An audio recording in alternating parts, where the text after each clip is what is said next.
ஆஸ்திக பெருமக்களே, பெரியோர்களே, மார்கழி மகோத்சவத்தில்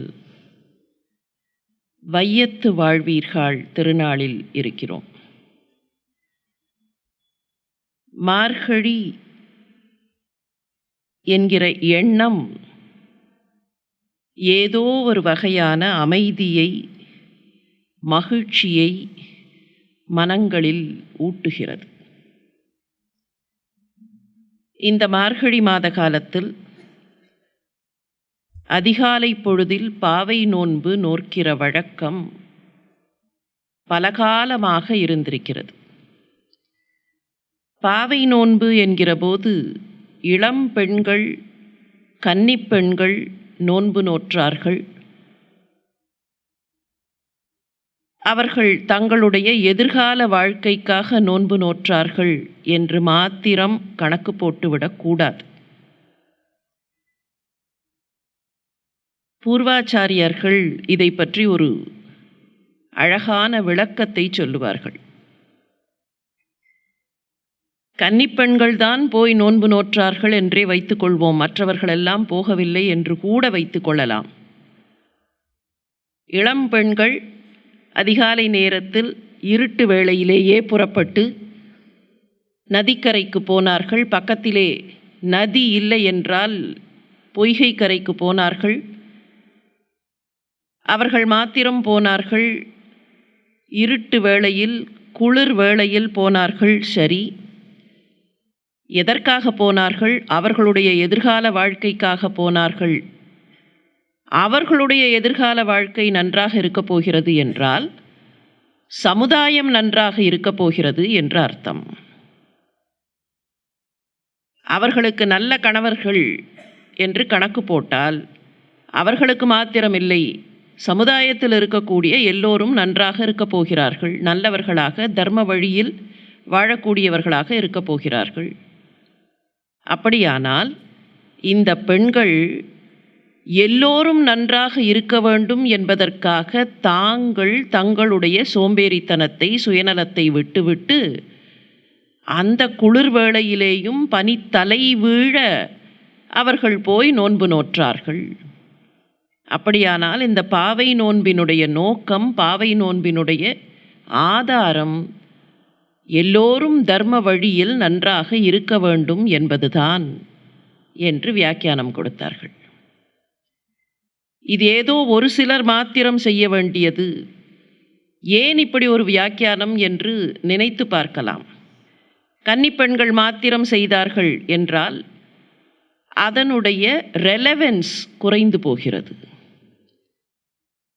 சரி, அவர்களுடைய வாழ்க்கைக்காக செய்தார்கள், எனவே நமக்கெல்லாம் இது தேவையில்லை என்பது போல ஒரு எண்ணம் ஏற்பட்டு விடலாம். ஆனால் இது எல்லோருக்கும், எல்லா தரப்பினருக்கும், எல்லா வயதினருக்கும் ஏற்ற ஒன்று. எல்லோரும் இந்த காலகட்டத்தில் கடவுளை பரிபூரணமாக நினைத்து பார்க்க வேண்டும் என்பதற்கான நோன்பு என்பதை புரிந்து கொண்டால் இதனுடைய தாத்பரியம் இன்னமும் ஆழமாக விளங்கும். பல நூற்றாண்டுகளாக செய்யப்பட்ட நோன்பு இந்த நோன்பு. பாகவதத்திலேயும் பரிபாடலிலேயும் இந்த நோன்பை பற்றிய பல செய்திகள் உண்டு. அது மாத்திரமில்லை, இந்த காலகட்டத்தில் மார்கழி மாதத்தின் ஆதிரை நாளில் என்னவெல்லாம் நடந்தது என்பதை சங்க நூலாக இருக்கிற பரிபாடல் நிறையவே படம் பிடித்து காட்டும். எதற்காக இதை செய்தார்கள்? எல்லோருக்கும் நன்மை கிடைக்க வேண்டும் என்பது ஒரு பக்கம். அவர்களுடைய வாழ்க்கை முறை எப்படி இருந்தது, எனவே அந்த வாழ்க்கை முறையை வைத்துக்கொண்டு எப்படி செய்தார்கள். பரிபாடல் மார்கழி மாதத்தில் இவர்கள் எப்படியெல்லாம் தங்களை வகைப்படுத்தி கொண்டார்கள் என்பதை காட்டுகிறது. மாயிரும் திங்கள் மறுநிறை ஆதிரை விரிநூல் அந்தணர் விழவு தொடங்க புரிநூல் அந்தணர் புலங்கலம் ஏற்ப வெம்பாதாக வியன்நில வரைப்பென அம்பா ஆடலின் ஆய்தொடி கன்னியர் முனித்துறை முதல்வியர் முறைமை காட்ட பனிப்புலர் பாடி. என்ன செய்தார்களாம்? ஆற்றங்கரை, அந்த ஆற்றங்கரை பகுதியில் ஒரு பக்கத்தில் அந்தணர்கள் விழா தொடங்கினார்கள். இன்னொரு பக்கத்தில் அவர்கள் அதை தொடங்கும் போது இந்த பக்கத்தில் இளம் பெண்கள் ஆய்தொடி கன்னியர், அந்த ஆய்தொடி கன்னியர் அம்பா ஆடலை தொடங்கினார்கள். அந்த அம்பா ஆடலுக்கு யார் அவர்களுக்கு வழிகாட்டினார்கள் என்றால் முனித்துறை முதல்வியர் முறைமை காட்ட. இதை பற்றி நன்றாக தெரிந்த, தங்களுடைய புலன்களை நன்றாக அடக்கிய, ஏறத்தாழ தவசிகளாக இருந்த முதல்வியர், இந்த பெண்களுக்கு முன்னாலே இருந்தவர்கள், இந்த பெண்களுக்கு முன்னாலே இருந்த வயது முதிர்ந்த அல்லது இவர்களை விட வயது கூடுதலாக இருக்கக்கூடிய, ஆனால் கல்வி கேள்விகளில் முன்னாலே நின்ற முதல்வியர் முறைமை காட்ட, எப்படி செய்ய வேண்டும் என்று இவர்களுக்கு வழிகாட்ட இந்த பெண்கள் தங்களுடைய அம்பா ஆடல் விரதத்தை தொடங்கினார்கள். சரி, அந்தணர்கள் என்ன விழா தொடங்கினார்கள்? அவர்கள் அத்தியனத்தை தொடங்கினார்கள். வேத நெறிப்படி செய்யக்கூடிய அத்தியனத்தை இந்த பக்கத்தில் அந்தணர்கள் தொடங்க, அது எந்த நாளில் தொடங்கப்பட்டது? மாயிரும் திங்கள் மறு நிறை ஆதிரை நாள், மார்கழி மாதத்து பௌர்ணமி நாள். மார்கழி மாதத்து பௌர்ணமி மிருகசீர்ஷ நட்சத்திரத்தோடு இணையும் என்றாலும் கூட பக்கத்தில் இருக்கிற ஆருத்ராவோடு இணையும். அதனாலே தான் ஆருத்ரா தரிசனம் அநேகமாக பௌர்ணமிக்கு இப்படியும் அப்படியுமாக வரும். அந்த நாளில் அந்தணர்கள் ஒரு பக்கத்தில் தங்களுடைய அத்தியனத்தை தொடங்க, ஆண்டுதோறும் அத்தியனத்தை தொடங்குகிற நாளாக அல்லது அத்தியனத்தை அவர்கள் தங்களுக்கு தாங்களே ஒரு முறைமை செய்து புதியதாக தொடங்குகிற நாளாக இருக்க, அந்த நாளில் இந்த பக்கம் அம்பா ஆடலும் தொடங்கப்பட்டது. அப்போ இதில் முறைமை காட்ட, முதல்வியர் முறைமை காட்டன்னு பார்க்கும்போதே இது ஏதோ ஒரு குறிப்பிட்ட வயதினருக்கு என்பது இல்லை என்பதையும் புரிந்து கொள்ளலாம். எல்லோரும் செய்யக்கூடிய விரதம், எல்லோரும் செய்யக்கூடிய விரதம் என்பது மாத்திரமில்லை, எல்லோருடைய நன்மைக்காகவும் செய்கிற விரதம். தர்ம சம்ஸ்தாபனார்த்தாய சம்பவாமி யுகே யுகேன்னு அவர் சொன்னாரே, அந்த தர்மத்தை நிலைநிறுத்துவதற்காக சில சமயத்தில் சில விஷயங்களை ரிவைஸ் பண்ண வேண்டிய அவசியம் இருக்கும். Human memory is very short lived. ஒரு விஷயத்தை ஆரம்பிப்போம், கொஞ்ச நாள் அது கரெக்டாக போகும். ஒரு டைம் டேபிள் போட்டு இப்படித்தான் செய்ய போகிறேன், இத்தனை மணிக்கு இது, இத்தனை மணிக்கு இது, இத்தனை மணிக்கு இது, கரெக்டாக போகும். கொஞ்சம் கொஞ்சமாக பார்த்தா ஒரு மாதத்தில், 2 மாதத்தில், 4 மாதத்தில் முதல்ல இருந்த அந்த வேகம் குறைந்து போய் கொஞ்சம் இங்கே அங்கே காம்ப்ரமைஸ் அந்த முறை அப்படியே நழுவி போயிருக்கும். There is a necessity to reset. ஆண்டுக்கு ஒரு முறையாவது அதை மறுபடியும் ரீசெட் செய்ய வேண்டும். அதனால தான் அத்தியனத்தை தொடங்கினார்கள்னா, இந்த அத்தியனத்தை செய்யும்போது சில தவறுகள் ஏற்பட்டிருக்கலாம், சில குறைகள் ஏற்பட்டிருக்கலாம். அந்த குறைகளுக்கு மன்னிப்பு கேட்க வேண்டிய அவசியம் இருக்குது. அதுதான் அந்த பக்கத்தில் ஆவணிய வட்டம்னு சொல்கிறோம். இந்த பக்கத்தில் இன்னொரு முறை நம்மை நாமே ரிவைஸ் செய்து கொள்ள வேண்டிய அவசியம் இருக்கும்போது ஆண்டுதோறும் அந்த அத்தியனத்தை தொடங்கினார்கள். அம்பா ஆடலும் அதோடு சேர்த்து நடந்தது. இந்த அம்பா ஆடலைத்தான் ஆண்டாள் நாச்சியாரும் மாணிக்க வாசகரும் எடுத்துக்கொண்டார்கள். அம்பா ஆடல் அப்படின்னு இங்கே சொல்லப்படுவதை பாகவதம் காத்யாயனி விரதம் என்று தெளிவாக காட்டுகிறது. ஆண்டாள் நாச்சியாருக்கே கூட இந்த பாகவதத்தினுடைய சங்கதி பெரியாழ்வாரால் சொல்லப்பட்டிருக்க வேண்டும். எப்படி இந்த காத்யாயனி விரதத்தை செய்தார்கள், காத்யாயனி விரதத்தை செய்துவிட்டு அதில் என்ன கேட்டார்கள் என்பதை பாகவதத்தில் பார்க்க முடிகிறது. ஹேமந்தே பிரதமே மாசி என்று தொடங்குகிறது. ஹேமந்த ருத்துவின் முதல் மாசம். 6 பருவங்கள் அல்லது 6 ருத்துக்கள், 6 சீசன்ஸ் ஆஃப் த இயர் என்று நமக்கு தெரியும். இந்த 6 பருவங்களில் 2 பருவம், 2 மாதம் ஒரு பருவம் அப்படின்னு கணக்கு போடும்போது ஹேமந்த ருத்து என்பது மார்கழி மாதமும் தை மாதமும் சேர்ந்த காலம். மிருகசீர்ஷ மாசமும் புஷ்ய மாசமும் சேர்ந்தது ஹேமந்த ருத்து. அதுக்கும் ஒரு காரணம் உண்டு. ஏற்கனவே நம்ம பார்த்தோம்.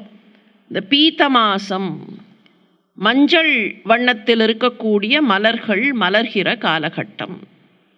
அதனால தான் பூசணி பூ கொஞ்சம் பெருசாக இருக்கும். அதை வச்சு நடுவில் கொஞ்சம் கூம்பலாக இருக்கக்கூடிய பரங்கி பூவை வச்சு இந்த மாதிரியான முறைகளெல்லாம் தொடங்கின. மஞ்சள் நிற மலர்கள் நிறைய இருக்கக்கூடிய காலகட்டம். இதை ஒரு பக்கத்தில் ஒரு மாதத்தில் பீத்த மாதம்னு சொன்னால் கூட அதுக்கு அடுத்ததாக வரக்கூடிய புஷ்ய மாதத்திலேயும் மஞ்சள் வண்ண மலர்கள் பார்க்கறதுக்கு எப்படி இருக்கும்? சுற்றிலும் எல்லா இடத்துலையும் மஞ்சளாக இருந்தால் ஏதோ தங்கம் போல தகதகக்கும். அதனால் என்ன பெயர் வைத்தார்கள்னா ஹேமந்த ருத்து. இது தங்கமாக ஜொலிக்கக்கூடிய காலகட்டம். எனவே இது ஹேமந்த ருத்து. அந்த ஹேமந்த ருத்துவின் பிரதம மாசம் என்பது மார்கழி மாசம்.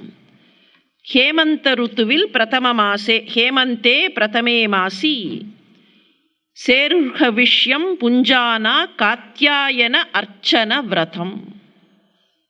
காத்யாயனியை பூஜிக்கக்கூடிய, காத்யாயனியை வழிபடக்கூடிய விரதத்தை ஆரம்பித்தார்கள். ஆப்லுத்யாம்பசி காலிந்தியா ஜலாந்தே. காலிந்தி நதிக்கரையில் போய், காலிந்திங்கிறது யமுனை, கருப்பாக இருக்கக்கூடிய நதிங்கிறதுனால அவளுக்கு காளிந்தின்னு பேர். அந்த காலிந்தி ஜலாந்தே சோதித்தே அருணே கிருத்வா பிரகிருதிம். பிரகிருதியாக இருக்கிற அம்பாளை நினைத்து அவர்கள் பூஜையை அருணோதய காலத்தில், அந்த அருணோதயம் தொடங்குவதற்கு முந்தைய நேரத்தில் ஆரம்பித்தார்கள். சூரியோதயத்திற்கு முன்னால அருணோதயம். ஆண்டாள் நாச்சியார் படிப்படியாக ஒவ்வொரு பாசுரத்தில் அந்த எப்படியெல்லாம் அந்த வண்ணங்கள் வந்தனன்னு காட்ட போறா. அருணோதய காலத்தில் மூல பிரகிருதியாக இருக்கிற அம்பாளை வழிபடத் தொடங்கினார்கள். அப்படி வழிபடும் போது என்ன கேட்டார்களாம்? காத்யாயனி மகாமாயேன்னு அவளை வழிபட்டார்கள். அவளை துதிக்கிறார்கள். காத்யாயனி மகாமாயே, மகாயோகி ஈஸ்வரி என்று துதித்துவிட்டு அவர்கள் என்ன விண்ணப்பம் வைத்தார்கள் பாருங்கள். நந்தகோப சுதம் தேவி பதிம் மே குரு. நந்தகோபன் மகனாக இருக்கிற கண்ணனை எங்களுக்கு பதியாக கொடு. அதுதான் நாங்கள் உன்னிடத்தில் கேட்பதுன்னு காத்யாயனி விரதம். இந்த காத்யாயனி விரதத்தை தான் அப்படியே எடுத்துண்டா ஆண்டாள். கண்ணனை எங்களுக்கு பதியாக கொடு, நந்தகோபசுதனை எங்களுக்கு பதியாக கொடுங்கிறத வேற யார்ட்டையும் கேட்க வேண்டாம், பேசாம நேரடியாக கிருஷ்ணன்கிட்டயே கேட்டுடலாம்னு பாசுரத்தில் கண்ணனிடத்திலேயே அதை கேட்டாள். அந்த வகையில் இந்த நோன்பு தொடங்கி இருக்கிற நாங்கள், முதல் நாள் நோன்பு தொடங்கினார்கள். இந்த நோன்பில் நாங்கள் என்ன செய்வோம் என்ன செய்ய மாட்டோம் என்பதை இன்றைய பாசுரத்தில் விளக்குகிறாள். வையத்து வாழ்வீர்கள், நாமும் நம் பாவைக்கு செய்யும் கிரிசைகள் கேளீரோ, பார்க்கடலுள் பையத்துயின்ற பரமன் அடிபாடி. இதில் என்னன்னா, இந்த காமா செமிகோலன் இதெல்லாம் பாட்டில் போட்டிருக்காது. ஆனால் எந்த இடத்துல அதை போடணும், மென்டலாக எந்த இடத்துல அதை போடணுங்கிறத நாம தான் புரிஞ்சுக்கணும். பையத்துயின்ற பரமன் அடிபாடி நெய்யுண்ணோம் பாலுண்ணோம் நாட்காலே நீராடி மையிட்டெழுதோம் மலரிட்டு நாம் முடியோம் செய்யாதன செய்யோம் தீக்குறளை சென்றோதோம் ஐயமும் பிச்சையும் ஆம்தனையும் கைகாட்டி உயுமாரெண்ணி உகந்தேலோர் எம்பாவாய். இப்போ இதில் சொல்கிற விஷயம் ரொம்ப சிம்பிளான விஷயம். நாங்கள் என்ன செய்வோம்? மொத்தத்தில் பார்த்தா அதிகாலை பொழுதில் நீராடி பார்க்கடலில் பையத்துயின்றவனாக இருக்கிற அந்த பரமபதநாதனை வழிபட்டு என்னவெல்லாம் செய்ய வேண்டுமோ விரத காலத்தில் அதையெல்லாம் செய்து உய்யுமாறு, நாங்கள் உய்யுமாறு இல்லை எல்லோரும் உய்யுமாறு இந்த விரதத்தை மேற்கொள்வோம், இந்த நோன்பை தலை கட்டுவோம். நோன்பை வரிசையாக செய்து கொண்டே வந்து நோன்பை தலை கட்டுவோம். என்னெல்லாம் செய்வோம்? பார்க்கடலுள் பையத்துயின்ற பரமன் அடிபாடி நாட்காலே நீராடுவோம். இப்போ ஒரு கேள்வி வரலாம், விரத காலத்தில் மாத்திரம்தான் அதிகாலையில் நீராடுவதா? இந்திய தேசத்து மரபு எந்த நாளாக இருந்தாலும் அதிகாலை நீராட்டம். அப்போ ஏன் விரத காலத்திற்கு மாத்திரம்தானா? முன்னாலேயே நேற்றுக்கே இதை கொஞ்சம் பார்த்தோம். விரத காலத்தில் சொல்லப்படக்கூடிய விஷயங்கள் விரத காலத்திற்காக மாத்திரம் என்பது அல்ல. இந்த ஒரு மாதம் மாத்திரம்தான் இதையெல்லாம் பண்ணுவோமா? மற்ற மாதங்களில் இவையெல்லாம் தேவையில்லையான்னா இல்லை. இதுக்கு என்ன அர்த்தம்? This is a training phase. இது ட்ரெய்னிங். அதனால தான் அத்தியனம் தொடங்கினார்கள், அம்பாடல் தொடங்கினார்கள். இது ஒரு ட்ரெய்னிங் காலகட்டம், பயிற்சி காலகட்டம். ஒரு மாதம் பயிற்சி பண்ணியாச்சுன்னு சொன்னால் ஓராண்டுக்கு அந்த பயிற்சி கண்டிப்பாக கூட வரும். ஆங்கிலத்தில் ஹேபிட்னு ஒரு வார்த்தை உண்டு. பயிற்சியினால் வரக்கூடியது பழக்கம். திரும்ப திரும்ப திரும்ப திரும்ப ஒன்றை செய்தால் அது பழக்கமாக மாறிப்போகும்.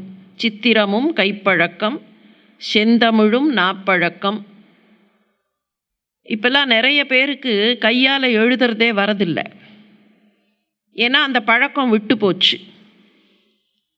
பேனாவை பிடிச்சு பென்சிலை பிடிச்சு கையால் எழுதுகிற பழக்கமே விட்டு போச்சு. எல்லாத்தையும் கீபேடில் தட்டி தட்டி தட்டி எழுத ஆரம்பித்தா கை நடுங்குகிறது. என்ன காரணம்? பழக்கம் போச்சு. சித்திரமும் கைப்பழக்கம். எழுதுறதுக்கே வரலன்னு சொன்னால் அப்புறம் சித்திரம் எங்க, தூரிகை எங்க? செந்தமிழும் நாப்பழக்கம். செந்தமிழ்னு இல்லை, எந்த மொழியாக இருந்தாலும் பேசிக்கொண்டே இருந்தால்தான் அதனுடைய பழக்கம் வரும். பேசவில்லை என்றால் பழக்கம் போய்விடும்.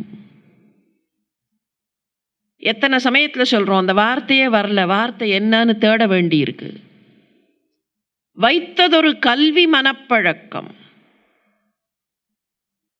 சித்திரம் செந்தமிழ் மாத்திரம் இல்லை, எதை செய்ய வேண்டும்னு கல்வி கற்றுக் கொடுக்கிறதோ அதை செய்வது கூட ஒரு வகையான பழக்கம்தான். அது பழக்கத்தில் இல்லை என்றால் மறந்து போகும்.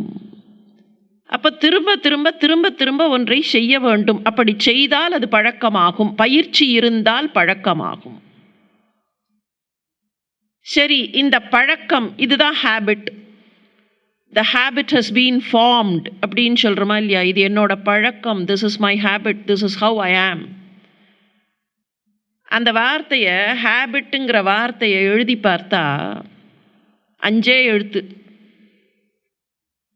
அந்த 5 எழுத்தில் ஒரு பழக்கம் உள்ள வந்துடுத்துன்னு வச்சுப்போம். அந்த 5 எழுத்தில் ஏதோ காரணத்தினால் அந்த பழக்கத்தில் ஒரு குறைவு ஏற்படுகிறது. ஹெச் போயிடுத்து. மீதம் இருப்பதை படித்து பாருங்கள். a bit. ஹேபிட்டில் ஹெச் போனாலும் a bit will be there. சரி, அதுவும் கொஞ்சம் குறைஞ்சி போச்சு, ஏவும் போயிடுத்து. bit will be there. சரி, அந்த பியும் போயிடுத்து, இன்னும் கொஞ்சம் குறைஞ்சிது பழக்கம். it will still be there. அந்த it வருகிற நேரத்தில் மறுபடியும் ரிவைவ் பண்ணால் முழுசாக ஹேபிட் வந்துடும். அப்போ இது ஒரு பயிற்சி களம். இந்த ஒரு மாதம் என்பது பயிற்சி களம். இந்த பயிற்சி திரும்ப திரும்ப ஒரு மாதம் பண்ணும்போது ஆட்டோமேட்டிக்காக இந்த பயிற்சி பழக்கமாக தங்கிவிடும். இதை எல்லாரும் பார்த்துருக்கோம். 10 நாள் தேர்வு நடக்கும், பரீட்சை நடக்கும். இந்த பரீட்சைக்காக ரொம்ப கஷ்டப்பட்டு முனகி சிணுங்கி கார்த்தால சீக்கிரம் எழுந்து படிக்கணுமே அப்படின்னு நினச்சி பரீட்சையெல்லாம் எழுதி முடிச்சுட்டு என்னைக்கு பரீட்சை முடிஞ்சுதோ அடுத்த நாள் கார்த்தால பார்த்தா தன்னாலேயே 4 மணிக்கு முழிப்பு வரும். அன்றைக்கி எழுந்து உட்காந்து இன்றைக்கி ஒன்றும் இல்லையே படிக்கிறதுக்கு அப்படின்னு மனசு தேடும். அந்த 10 நாள் ஏற்பட்ட பழக்கம் உள்ளுக்குள்ளே தங்கும். அதுக்கப்புறம் அதை நம்ம வேணும்னே எடுத்து வெளியில் போடுறோங்கிறது வேற. ஆனால் ஒரு பழக்கத்தை ஏற்படுத்துவதற்கு பயிற்சி தேவை. அந்த பயிற்சி களம். அதனால தான் நாட்காலே நீராடின்னு ரொம்ப ஸ்பெசிஃபிக்காக இங்கே சொன்னான். இந்த நீராட்டம்ங்கிறதுக்கு இன்னும் தத்துவபூர்வமான விளக்கங்கள் உண்டு. அந்த விளக்கங்களை இப்போதைக்கு பார்க்க வேண்டாம், பின்னால் வரக்கூடிய பாசுரங்களில் பார்க்கலாம். நீராட்டம் என்பது ஏதோ நீரில் போய் ஆடுகிற ஆட்டம் இல்லை, வெறுமே தண்ணீரில் ஆற்றில் குளத்தில் போய் மூழ்குகிற முறை மாத்திரம் இல்லை. அந்த நீராட்டம் என்பது இறைவனோடு சேருகிற நீராட்டம் என்பது அதற்குள்ளே இருக்கக்கூடிய விளக்கம். அதை கொஞ்சம் பின்னால் பார்க்கலாம், ஏன்னா பின்னால் அது அப்படியே வரப்போகிறது. இங்கே பேசிக்காக the rules and regulations of a நோன்பு. பையத்துயின்ற பரமன் அடிபாடினா ஆண்டாள் நாச்சியாருடைய ஒவ்வொரு வார்த்தையும் அழகு. இந்த பையங்கிற சொல் தென் தமிழ்நாட்டினுடைய சொல். வட தமிழ்நாட்டில் அவ்வளவா தெரியாது. மெல்ல மெதுவா அப்படின்னு சொல்கிறத தென் மாவட்டத்துக்காரர்கள் பைய என்பார்கள். அந்த வார்த்தை அப்படியே வந்து விழுகிறது. மெல்ல துயின்ற, தூங்குவது போல் பாசாங்கு செய்த. கண்ணன் உறங்கவில்லை என்று எங்களுக்கு தெரியும், ஆனாலும் உறங்குவது போல பாசாங்கு. ஏன் அந்த பாசாங்கு? உறங்குவது போலும் யோகு செய்து ஆழ்வார். ஏன் அந்த பாசாங்கு? அம்மா என்ன பண்ணுவா, தூங்குற மாதிரி கொஞ்ச நாழி பேசாமல் சத்தம் காட்டாமல் படுத்திருப்பா. That is the time for the child to get disciplined. இந்த குழந்தை சாதாரணமாக என்ன நினைக்கும், அம்மா தூங்கும்போது நாம் விளையாடலாம், அட்டகாசம் பண்ணலாம். ஆனால் அந்த அம்மா எதுக்கு டைம் கொடுக்குறான்னா, கொஞ்ச நாழி விளையாடிட்டு அட்டகாசமெல்லாம் பண்ணிவிட்டு அதுக்கப்புறம் வந்து புத்தகத்தை எடுத்து வைத்து அல்லது செய்ய வேண்டிய வேலையை ஒழுங்காக செய்து கொண்டிருந்தால் அப்படி கண்ணை திறந்து பார்க்கும்போது அம்மா I am perfect, I am disciplined. பகவானும் அதே மாதிரி நமக்கு ஒரு டைம் கொடுக்குறார். அவர் தூங்குற மாதிரி நடிக்கிறார். அந்த நேரத்தில் ஆட வேண்டிய ஆட்டத்தை எல்லாம் ஆடி முடித்து உங்களையே நீங்கள் திருத்தி கொண்டு வந்து உட்கார்ந்து விடுங்கள். உட்கார்ந்த போது கண் விழித்து பார்த்தால், அடடா இந்த குழந்தை ரொம்ப நல்ல குழந்தை, இது எந்த அட்டகாசமும் பண்ணலை, டிசிப்ளின் சைல்டுன்னு அந்த தாய் பார்ப்பது போல அவரும் பார்ப்பதற்கு சித்தமாக இருக்கிறார். அதனால தான் பைய துயின்ற, மெல்ல தூங்குவது போல பாசாங்கு செய்யக்கூடிய அந்த பரமனை, அந்த பரமனுடைய அடியை பாடி நாட்காலே நீராடி நாங்கள் என்னவெல்லாம் செய்வோம். ஆண்டாள மாதிரி ரூல்ஸ் போட்ட வேற யாரும் இருக்க முடியாது. அந்த ஒரு ரெகுலேஷனும் நிறைய விஷயங்களை சொல்லக்கூடியவை. நாட்காலே நீராடி மையிட்டெழுதோம் மலரிட்டு நாம் முடியோம்னா பார்க்கறச்சே ரொம்ப சிம்பிளாக தெரியும். விரத காலம், எனவே அலங்காரங்கள் கூடாது. சரியாக 27 பாசுரத்தில் சொல்ல போகிறா, நாங்கள் அலங்காரம் எல்லாம் செய்து கொள்வோம்னு. அப்போ இந்த அலங்காரம் எல்லாம் வேண்டாம் என்பது என்ன? விரத காலத்தில் சாதாரணமாக அலங்காரங்கள் ஆடம்பரங்கள் இல்லை. என்ன காரணம்? பகவானுக்கு இதெல்லாம் பிடிக்காதுங்கிறதுக்காகவா? இல்லை இல்லை, ஆடம்பரமாக போய் நின்றால் இதெல்லாம் பிடிக்காது. அப்போ 27 பாசுரம் கழித்து, கண்ணா உன்னை நினைத்து நாங்கள் இந்த ஆடைகளை எல்லாம் அணிவோம், அணிகலன்களை எல்லாம் அணிவோம்னு சொன்னால் அப்போ மாத்திரம் பகவானுக்கு பிடிச்சிருமா? இந்த ஆடை, அணிகலன், ஆடம்பரம், அலங்காரம் இவையெல்லாம் என்ன? ஆள் பாதி ஆடை பாதிம்பார்கள். லௌகீக வாழ்க்கையை பொறுத்த வரைக்கும் நம்முடைய identity many times is decided by what we wear and what we desire to be looked at. என்னவாக நாம் இருக்க வேண்டும் என்று நம்மை நாம் காட்டிக்கொள்கிறோமோ, என்னவாக மற்றவர்கள் நம்மை பார்க்க வேண்டும் என்று ஆசைப்படுகிறோமோ அதையெல்லாம் அந்த அலங்காரத்திலேயும் ஆடம்பரத்திலேயும் வைக்கிறோம். எனவே நம்முடைய ஐடென்டிட்டி அந்த அலங்காரத்தில் ஆடம்பரத்தில் இருப்பதாக நினைக்கிறோம். அதுதான் பட்டு, அந்த பட்டோடு சேர்ந்த அணிகலன்கள். இதுக்கெல்லாம் என்ன காரணம்? இந்த அழகு, இப்படி அழகு செய்து கொண்டால் இந்த அழகை மற்றவர்கள் பார்த்து என்னை பெரியதாக மதிக்க வேண்டும், அழகாக மதிக்க வேண்டும், அழகானவர்கள் என்று மதிக்க வேண்டும், கௌரவமானவர்கள் என்று மதிக்க வேண்டும். அப்போ இதெல்லாம் என்னன்னு கேட்டால் நம்முடைய ஆணவத்தின் அடையாளம். இந்த ஆன்மா, உள்ளுக்குள்ள இருக்கிற ஆன்மாவுக்கு வெளிப்பூச்சுக்கள். சீதைக்கு அலங்காரம் பண்ணினார்கள் கல்யாண சமயத்தில்.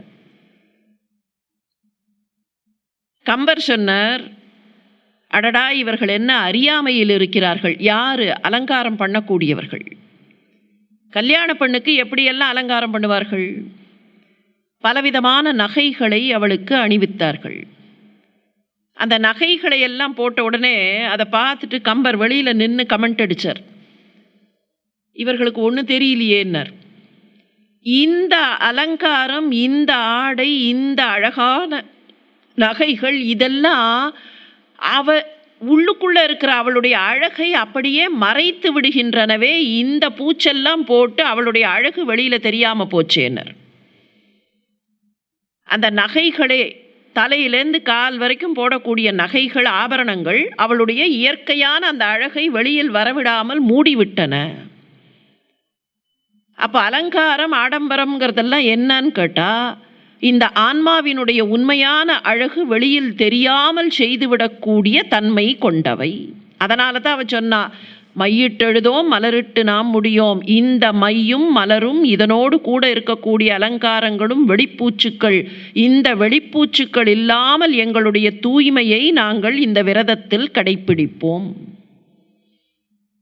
அது மாத்திரமில்லை, கிருஷ்ணா உனக்காக, this is a control of the mind. ரொம்ப சாதாரணமான நிலைமையில் பார்த்தா this is a control of the mind.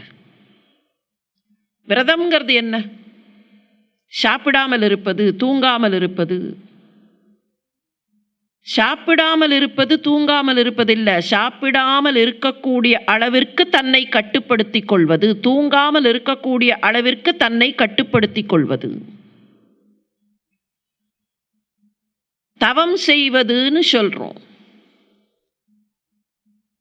புராணங்களை கொஞ்சம் தேடி பார்த்தா தபஸ் பண்ணினவர்கள்ல நிறைய தபஸ் பண்ணினவர்கள் யார்? ஒரு பக்கத்தில் தேவர்களும் தவம் செய்தார்கள் ஒரு சில காலகட்டத்தில். ஆனா நிறைய கதைகள் தபஸ் பண்ணினவர்கள், தவம் செய்தவர்கள் அப்படின்னு பார்த்தா யார் ரொம்ப கடுமையான தவம் செய்தவர்கள்? அரக்கர்கள், ராட்சசர்கள். தவம் செய்தவர்கள் ராட்சசர்களாக ஏன் மாறிப்போனார்கள்? தாடகைன்னு ஒருத்தி இருந்தாலே, 1000 யானை பலம் பொருந்தியவளாக தனக்கு ஒரு மகள் பிறக்க வேண்டும் என்று அவளுடைய தந்தை தவம் செய்ததனால் பிறந்தவள். ஹிரண்யகசிபுன்னு ஒருத்தர் தான், எவ்வளவு பெரிய தவம் பண்ணான். ராவணன் 10,000 வருஷம் தவம் பண்ணதாக கணக்கு. தபஸ் பண்ணும்போது நெருப்பில் நின்று, பனிக்கட்டியில் நின்று, அதுவும் எப்படி, எது கோடை காலமோ அப்போ நெருப்பில் நின்று, எப்போ குளிர்காலமோ அப்போ பனிக்கட்டியில் நின்று, சில நேரங்களில் ஒற்றைக்காலில் நின்று, உண்ணாமல் உறங்காமல். அப்படி உண்ணாமல் உறங்காமல் இருக்க வேண்டும்னு சொன்னால் எவ்வளவு கண்ட்ரோல் இருக்கணும். சாப்பிடாம இருக்கிறது கூட இருந்துடலாம், கண்டிப்பாக சாப்பிட மாட்டேன் அப்படின்னு ஒரு வைராக்கியத்தில் இருக்கலாம். சில நாட்கள் தாக்கு பிடிக்கும். தூங்காம எவ்வளவு நாள் தூங்காம இருக்க முடியும்? தவம் செய்தவர்கள் உண்ணாமல் இருந்தார்கள் அப்படின்னு தான் பல சமயத்தில் நாம் நினைக்கிறோம். அந்த தூங்காமல் இருந்தார்கள்ங்கிறது தான் ரொம்ப கஷ்டம். எத்தனை சந்தர்ப்பத்தில் நம்ம அறியாமல் கண் அசத்துகிறது, அப்படித்தானே சொல்கிறோம். கண் அசத்திடுத்து, கண் தானாக அசத்துகிறது, கண்ட்ரோல் இல்லை, அதனால் கண் அசத்துகிறது. அப்போ அந்த கண்ட்ரோல் இருந்து தவம் செய்ய வேண்டும், விரதம் இருக்க வேண்டும்னா எவ்வளவு கஷ்டமான விஷயம். அப்போ உண்ணாமல் உறங்காமல் இருப்பது மாத்திரம்தான் தவமா விரதமா? அப்படின்னா மேக்சிமம் தவம் செய்தவர்கள், விரதம் இருந்தவர்கள் ராட்சசர்கள். ஆனால் ஏன் அவர்கள் அரக்கர்களாக ராட்சசர்களாக மாறிப்போனார்கள்? இவ்வளவு தவம் செய்தவர்கள் எப்படி ராட்சசர்களாக இருந்தார்கள்? ஒரே ஒரு காரணம்தான், அவர்கள் உண்பதை கட்டுப்படுத்தினார்கள், உறங்குவதை கட்டுப்படுத்தினார்கள், வெளிப்பூச்சுக்களை கட்டுப்படுத்தினார்களே தவிர உள்ள இருக்கிற மனசை கட்டுப்படுத்தலை. மனசை கட்டுப்படுத்தினா அது விரதம். மனசை கட்டுப்படுத்தாமல் வெறும் ரிச்சுவல்ஸுக்காக இன்றைக்கு நான் சாப்பிடாமல் இருக்கிறேன்னு சொன்னால் அது விரதம் இல்லை. சாப்பிடாமல் இருக்கிற நேரத்தில் மனசு வேற எங்கேயாவது தரிகட்டு போயிருக்கும்னா அது விரதம் இல்லை. அதனால தான் சொன்னா, நாட்காலே நீராடி மலரிட்டு நாம் முடியோம், மையிட்டு எழுதோம் மலரிட்டு நாம் முடியோம். நாங்கள் வெளி ஆடம்பரங்கள், அந்த ஆடம்பரங்களை கைப்பிடிக்க மாட்டோம். அதோட கூட சேர்த்து இன்னொன்று சொன்னா, நெய்யுண்ணோம் பாலுண்ணோம். விரதம்ங்கிறத அவ எப்படி டிஃபைன் பண்ணுறாங்கிறதுக்கே அந்த நெய்யுண்ணோம் பாலுண்ணோங்கிற விஷயந்தான் ஆதாரம். அது என்ன நெய்யுண்ணோம் பாலுண்ணோம்? பையத்துயின்ற பரமன் அடிபாடி நெய்யுண்ணோம் பாலுண்ணோம், நாட்காலே நீராடி விட்டு நாங்கள் நெய்யுண்ண மாட்டோம் பாலுண்ண மாட்டோம். அந்த பரமனுடைய அடிபாடி விட்டு நெய்யுண்ண மாட்டோம் பாலுண்ண மாட்டோம். இந்த பாட்டில் ஒரு அழகு இருக்கு. கொச்சக கலிப்பான்னு பார்த்தோம் இல்லையா? அந்த மடிப்பு வரும்போது எதை செய்வோங்கிறத சொல்லி திரும்பும்போது எதை செய்ய மாட்டோம்னு சொல்லுவா. பார்க்கடலுள் பைய துயின்ற பரமன் அடிபாடி, அது போய் அப்படி நிற்கும், நாங்கள் அடிபாடுவோம் அப்படின்னு அர்த்தம். திரும்பரிச்சே நெய்யுண்ணோம் பாலுண்ணோம், நாட்காலே நீராடி மையிட்டெழுதோம் மலரிட்டு நாம் முடியும். அந்த ப்ளீட் போய் அப்படி திரும்பரிச்சே வாட் வி வில் டூ அப்படிங்கிறத அசர்டைன் பண்ணிட்டு திருப்பி ரீஸ்டார்ட் பண்ணும்போது these are things which we will not do. ஏன் நெய்யுண்ணோம் பாலுண்ணோம்? விரதகாலம், எனவே போகத்தை தரக்கூடிய உணவுகள் எல்லாம் வேண்டாம். இது ரொம்ப சாதாரணமாக பார்த்தா அப்படித்தான் தெரியும். விரத காலத்தில் போக உணர்வுகளை தரக்கூடிய உணவுகள் வேண்டாம். இன்னும் கொஞ்சம் மாடர்னைஸ் பண்ணி நினச்சா கொழுப்பு சத்து இருக்கக்கூடிய உணவுகள் எல்லாம் வேண்டாம். Andal was talking about balance diet. பயோவிரதம்னு ஒரு விரதம் இருக்கு. திருமாலை நேரடியாக கொண்டு வந்து நிறுத்த வேண்டும். என்ன பண்ணினா நிறுத்தலாம்? எனக்கு திருமாலை நேரடியாக சந்திக்க வேண்டும். அவர் எப்போது காட்சி கொடுப்பார்? என்ன செய்தால் அவரை வைகுந்தத்திலே இருந்து பூலோகத்திற்கு அழைத்து கொண்டு வர முடியும்? ஏனென்றால் எனக்கு அவரிடத்தில் வரம் கேட்க வேண்டும். எனக்கு வழி சொல்லுங்கள், அவரை அழைத்து கொண்டு வர வேண்டும். இப்படி கேட்டது யார் தெரியுமா? யாரோ ஒரு அரசன் இல்லை, யாரோ ஒரு பெரிய செல்வந்தர் இல்லை, காஷ்யப ரிஷியின் தர்மபத்தினியாக விளங்கிய அதிதி கேட்டான். இந்த அதிதியின் புதல்வர்கள்தாம் தேவர்கள். அதிதியின் புதல்வன் என்பதனால்தான் ஆதித்யன்னே பேரு சூரியனுக்கு. எல்லா தேவர்களும் அதிதியின் புதல்வர்கள்னு கணக்கு. காஷ்யபருக்கு பல மனைவியர், அந்த மனைவியரில் ஒருத்தி அதிதி, அவளுடைய பிள்ளைகளெல்லாம் தேவர்கள் என்றும், இன்னொரு மனைவி அவளுடைய புதல்வர்கள் எல்லாம் தைத்தியர்கள். திதின்னு ஒரு மனைவி, அவளுடைய புதல்வர்கள் தைத்தியர்கள். அப்போ காஷ்யப்பர் தான் அரக்க குலத்திற்கும் தலைவர், தேவ குலத்திற்கும் தலைவர். காரணம் வேற ஒன்றும் இல்லை. காஷ்யப்பர் தான் தலைவர்னு சொன்னால் ஒரு பக்கத்தில் அவருடைய பிள்ளைகள் தான் அரக்கர்கள், இன்னொரு பக்கத்தில் அவருடைய பிள்ளைகள் தான் தேவர்கள். எதுக்காக இதை சொன்னார்கள்? இந்த மாதிரி ஒரு கதையை ஏன் சொன்னார்கள்? அரக்கத்தன்மைங்கிறதும் தேவத்தன்மைங்கிறதும் எங்கேயோ தனித்தனியாக வெளியில் இல்லை. ஒரே இடத்துல ஒரே குடும்பத்துக்குள்ளே இருக்கலாம், ஒரே வடிவத்திற்குள்ளே இருக்கலாம். ஒரே வடிவத்திற்குள் தான் அரக்கத்தன்மையும் தேவத்தன்மையும் உண்டு. எந்த தன்மையை எப்படி கட்டுப்படுத்தி எதை தூக்கலாக செய்கிறோம் என்பதுதான் நம்முடைய வாழ்க்கை. அதைத்தான் ஒருத்தர் திரைப்படத்தில் பாடலாக எழுதினார். பாதி மனதில் தெய்வம் இருந்து பார்த்து கொண்டது, மீதி மனதை மிருகம் வந்து ஆட்டி வைத்தது. ஒரே மனசு தான். இந்த மனசுக்கு ஒரே ஆரிஜின் தான்.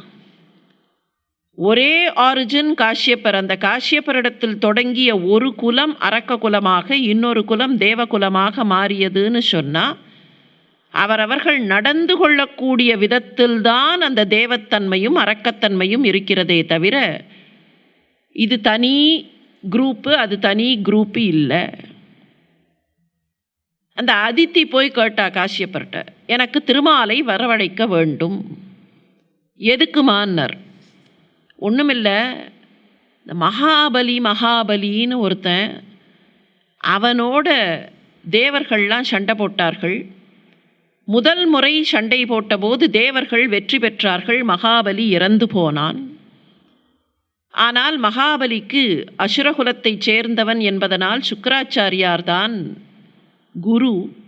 அந்த சுக்கிராச்சாரியாருக்கு மாண்டு போன உயிர்களை மீண்டும் கொண்டு வருகிற மந்திரங்கள் எல்லாம் தெரியும். எனவே அவர் அந்த மந்திரங்களை பிரயோகம் செய்து அவனை மீண்டும் உயிர்ப்பித்து விட்டார். தனக்கு உயிர் கொடுத்த அந்த குரு எது சொன்னாலும் கேட்கக்கூடியவனாக அவன் மாறிப்போனான். அந்த குருவும் அசுரகுலம் தழைக்க வேண்டும், அவர் அசுரகுரு என்பதனால் அசுரகுலம் தழைக்க வேண்டும் என்பதற்காக தன்னுடைய மந்திர பலன்களையெல்லாம் அவனை சுற்றி கவச்சமாக வைத்திருக்கிறார். அவன் இரண்டாவது முறை சண்டைக்கு அழைத்தான் தேவர்களை. தேவர்கள் சண்டைக்கு போனார்கள். அவன் உயிர்ப்பித்து வந்து சண்டைக்கு அழைத்தான். இந்த பக்கத்தில் ஆட்சியில் இருந்த தேவர்கள் சண்டைக்கு போனார்கள். என்னுடைய பிள்ளைகள் தோற்று போனார்கள். இப்போது இருப்பதற்கு கூட இடமில்லாமல் இங்கேயும் அங்கேயுமாக 17-14 லோகத்தில் ஓடிக்கொண்டிருக்கிறார்கள். காஷ்யப்பர் சொன்னார், இது சகஜம்தானே. முதல் முறை உன்னுடைய பிள்ளைகள் வெற்றி பெற்றார்கள், இரண்டாவது முறை சண்டையில் தோற்று போனார்கள். சண்டைன்னு வந்தால் ஒரு பக்கம் ஜெயிக்கும், ஒரு பக்கம் தோற்று போகும், இது சகஜம்தானேனர். இல்லை, என்னுடைய பிள்ளைகள் தோற்று போகக்கூடாது. எனவே நான் திருமாலை வரவழைத்து அந்த திருமாலிடத்தில் வரம் கேட்டு அவர்களை மீண்டும் செல்வந்தர்களாக மாற்றப் போகிறேன். சொல்லி பார்த்தார் காஷ்யப்பர். அதிதி கேட்கல. சரி, நீ என்ன கேட்கிறாயோ அதை நான் அந்த வழியை காட்டுகிறேன். அதற்கு பின்னர் என்ன நடக்கிறதோ அது கடவுள் பாடு. என்ன வழியில் திருமாலை வரவழைக்கலாம்? அவர் அப்போ சொல்லி கொடுத்தார். ஒரு அமாவாசை நாளில் தொடங்கி துவாதசி வரைக்கும் ஒவ்வொரு நாளும் ஒரு சில துளிகள் பால் மாத்திரம் அருந்தி இரவும் பகலும் எந்நேரமும் அந்த திருமாலையே நினைத்து கொண்டு தியானத்தில் இருந்தால் துவாதசி அன்று அவன் பிரத்யக்ஷமாக தோன்றுவான். அதுக்கு பயோவிரதம்னு பேரு. அவ அந்த பயோவிரதம் இருந்தபோதுதான் அவள் எதிரில் மகாவிஷ்ணு தோன்றினார். என்னம்மா வேணும்னு கேட்டார். இந்த மாதிரி மகாபலியை என்னமானும் பண்ணி அழித்து விட வேண்டும்னா. கஷ்டம்மா, பண்ண முடியாது. குருவின் கவச்சம் அவனை சுற்றி இருக்கிறது. குருவுக்கு கட்டுப்பட்டவனாக பொய் சொல்லாதவனாக அவன் இருக்கிறான். சத்தியம் அவனை காப்பாற்றுகிறது. அவனை அழிப்பது என்பது கஷ்டம். அவன் என்ன தப்பு பண்ணினான்? சண்டைன்னு நடந்தது, அந்த சண்டையில் அவன் ஜெயிச்சான், அவ்வளவுதான். அவன் எந்த அதர்மமான யுத்தமும் செய்யலை. ஆனாலும் பயோவிரதம் இருந்து நீ கேட்டுவிட்டாய் என்பதனால், தாயே நான் உனக்கு மகனாக வந்து பிறந்து உபேந்திரன் என்று அழைக்கப்பட்டு எந்த விதத்திலாவது அவனை கீழே தள்ளுவதற்கு பார்க்கிறேன். எண்ணி பாருங்கள், பயோவிரதத்துக்காகத்தான் இறங்கி வந்தார். பயோவிரதத்திற்காக செய்கிறேன். உபேந்திரன் பேர் அவருக்கு. இந்திரன் பிறந்த வயிற்றில் மீண்டும் தோன்றினார்ங்கிறதுனால உபேந்திரன். அப்படி உபேந்திரனாக தோன்றி வாமனனாக, அவனுக்கு குருவின் கவச்சம் இருக்குங்கிறதுக்காக அதே மாதிரி இவரும் அந்த குருவின் பலத்தை பெறுவதற்காக பிரம்மச்சாரியாக தோன்றி பிரம்மோபதேசம் நடந்து அந்த பலத்தோடு போய் அவனை சந்தித்தார். மற்ற அவதாரங்கள்லேருந்து வேறுபட்டதுன்னு சொன்னால் மகாபலி அழியல்ல. ராவணன் அழிந்து போனான், கம்சன் அழிந்து போனான், மகாபலி அமிழ்த்தப்பட்டான், அவ்வளவுதான். he was only subdued, he was not destroyed. இவ்வளவும் ஏன் பண்ணினார்னா அந்த பயோவிரதத்துக்காக. பயோவிரதத்திற்கு கட்டுப்பட்டு அந்த பயோவிரதம் இருந்தவர்கள் அவர்கள் சொல்வதை திருமால் கேட்பார் என்கிற அந்த உண்மைக்காக கட்டுப்பட்டு வாமனனாக வந்தார். பால் மாத்திரம் அருந்தி திருமாலை வழிபடுவதன் மேன்மை அது. இது ஆண்டாளுக்கு தெரியாதா? ஆண்டாளுக்கு தெரியுமா தெரியாதா? இது தெரிந்துதானே இருக்க வேண்டும். அப்படின்னா ஏன் பால் உண்ணோம்? பால் மாத்திரம் அருந்தினால் திருமால் வருவார். கண்ணனை வரவழைக்கணும்னு சொன்னால், கண்ணா உன்னை நினைத்து நாங்கள் பால் மாத்திரம் அருந்தி இந்த விரத காலத்தை கழிக்கிறோம்னு சொல்லி இருந்தா போருமே. எதுக்காக பால் உண்ணோம்? நெய்யுண்ணோம் பால் உண்ணோம்னா. இன்னும் ஒரு 4 பாசுரம் 5 பாசுரம் தாண்டி பானைகளிலே தயிரையும் மோரையும் வைத்துக்கொண்டு ஆய்ச்சியர்கள் கடையப் போகிறார்கள். வாசனருங்குழல் ஆய்ச்சியர் மத்தினால் ஓசைப்படுத்தும் பேரரவம் கேட்கப் போகிறது. இதுக்கும் அதுக்கும் என்ன தொடர்பு? அவ ஏன் நெய்யுண்ணோம் பால் உண்ணோம்னு சொன்னா தெரியுமா? விரதம்னா என்ன அர்த்தம்? விரதம்னு சொல்றோமே, விரதம்னா என்ன அர்த்தம்? கொஞ்சம் இப்படி நினைச்சு பார்ப்போம். ஸ்வீட் சாப்பிட மாட்டேன் அப்படின்னு ஒருத்தர் சொல்றார். நிறைய பேர் இப்போ ஸ்வீட் சாப்பிடுவதில்லை அப்படின்னு அப்பப்போ ஒரு டெம்பரரி சங்கல்பம், அதுக்கப்புறம் அது கொஞ்சம் குறையும், மறுபடியும் ஒரு ரினியூட் சங்கல்பம் எல்லாம் வரும். இப்போ ஸ்வீட் சாப்பிட மாட்டேன், இங்கே கொண்டு வந்து ஏதோ ஒரு இனிப்பு அதை வைத்து விடுகிறார்கள். இல்லை நான் சாப்பிட்றதில்ல. எப்போதும் சாப்பிட்றது இல்லையா? இல்லை இப்போ கொஞ்ச நாளாக. அதெல்லாம் நான் ரொம்ப ஸ்ட்ரிக்ட். சொன்னது தான். I am very very strict about it. I am very particular about it. சரி பரவாயில்ல சாப்பிடுங்கள். வச்சவர் என்ன சொல்கிறார்? பரவாயில்ல சாப்பிடுங்கள், இன்னைக்கு மாத்திரம் சாப்பிடுங்கள். அதெல்லாம் இல்லை, ஒரு நாள் விட்டால் கூட அப்படிலாம் கிடையாது. விரதம்னு எடுத்தாச்சுன்னா ஒரு நாள்னா கூட தப்பு தான். அவர் என்ன பண்ணுவார்? அதை எடுத்துன்னு போக மாட்டார், அங்கே வச்சுட்டு போயிடுவார். அது அங்கேயே இருக்கும், கொஞ்ச நாழி ஆகும். அது கான்வர்சேஷன் வேறு எங்கேயோ போயிடும். ஆனால் என்ன நடக்கும்? கொஞ்ச நாழி கழித்து அந்த கான்வர்சேஷன் அப்படி திரும்பி வரும். கான்வர்சேஷன் வராது, இங்கே உட்காந்துருக்கிறவருடைய கவனம் வரும். அது அங்கே இருக்கா? அது பார்க்குறதுக்கும், அது பார்க்கறச்சையே நாக்கில் நீர் ஊறுகிறது. அதிலேருந்து வரக்கூடிய அந்த கலரை பார்த்தா அழகாக இருக்குது, அந்த வாசனை, அது கூட ஏதோ வாசனை வரா மாதிரி இருக்கே, நல்ல வாசனையாக இருக்கே. கான்வர்சேஷன் எங்கே சுற்றினாலும் கவனம் திரும்ப அங்கே வந்துட்டுருக்கும். இங்கே வைத்து விட்டீர்கள், இது வேஸ்ட் ஆகிடுமேன்னு பார்க்குறேன். நீங்கள் அப்போவே எடுத்திருந்தா அது வேஸ்ட் ஆகிருக்காது. சரி ஒரு நாள் சாப்பிட்டுட்டா பரவாயில்லையா? ஒரு நாள் தானே, பரவாயில்ல. இல்லை ஒரு நாள் பரவாயில்ல. ஏதோ பகவானே இங்கே வச்சுருக்கார், கண்ணனே இங்கே கொண்டு வந்து வச்சுருக்கணும், கண்ணனே இதை நான் சாப்பிடணும்னு ஆசைப்பட்டு இங்கே வச்சுருக்கணும். மனசு என்ன பண்ணும்? எதோ சால்ஜாப்பு எக்ஸ்கியூஸ் எல்லாம் சொல்லி அன்னைக்கு ஸ்வீட் சாப்பிட மாட்டேன்னு சொன்ன அந்த விரதம் கொஞ்சம் கொஞ்சமாக நழுவி போகும். கண்ணுக்கு முன்னால ஒரு பொருள் இருக்குன்னு சொன்னா அதை வேண்டாம் என்று தடுப்பது மிக மிக கடினம். டெம்டேஷன் மனித வீழ்ச்சிக்கு, மனித குலத்தின் வீழ்ச்சிக்கு பிரதான காரணம் டெம்டேஷன். அந்த டெம்டேஷன் எப்போ அதிகப்படும்னு சொன்னால், முன்னால் அந்த பொருள் இருக்கும்போது அதை அனுபவிக்காமல் நிராகரிப்பது என்பது ரொம்ப கஷ்டம். அப்போ தான் அந்த டெம்டேஷன் வரும். இல்லைன்னா வராது. யாராவது ஒருத்தர் சொல்கிறாருன்னு வச்சுப்போம், நான் ஸ்வீட்டே சாப்பிடலை, அன்னைக்கு அந்த ஊரில் எங்கேயுமே ஸ்வீட் கிடையாதுன்னா அப்புறம் ஸ்வீட்டே சாப்பிடலைன்னு சொல்லி பிரயோஜனம் இல்லை. இப்போ இவ எங்கே இருக்கா? சீர்மல்கும் ஆய்ப்பாடி செல்வ சிறுமீர்கள் இருக்கிற இடம் எங்கே? ஆயர்பாடி. ஆயர்பாடியில் எது அதிகமாக இருக்கும்? பாலும் தயிரும் நெய்யும் மோரும் தானே. எது அதிகமாக இருக்கிறதோ, எது எங்கள் கண் முன்னால் வெள்ளமாக பாய்ந்து கொண்டிருக்கிறதோ அதை நாங்கள் தொடமாட்டோம்னு சொன்னால் அந்த கட்டுப்பாடு, கண்ணா உன் பெயரை சொல்லி நாங்கள் தொடமாட்டோம். எவ்வளவு டெம்டேஷன் வந்தாலும் சரி, கண்ணுக்கு முன்னால் நிறைய அது இருக்கு, இருந்தாலும் அதை தொடமாட்டோம். அதில் இன்னொரு நயமும் உண்டு. ஆயர்பாடியில் இருந்தவர்கள்லாம் அதுவரைக்கும் பாலையும் மோரையும் தயிரையும் பயன்படுத்தியவர்கள். ஆனால் கண்ணனுடைய காலத்திற்கு பின்னர் நிறுத்திவிட்டார்களாம்.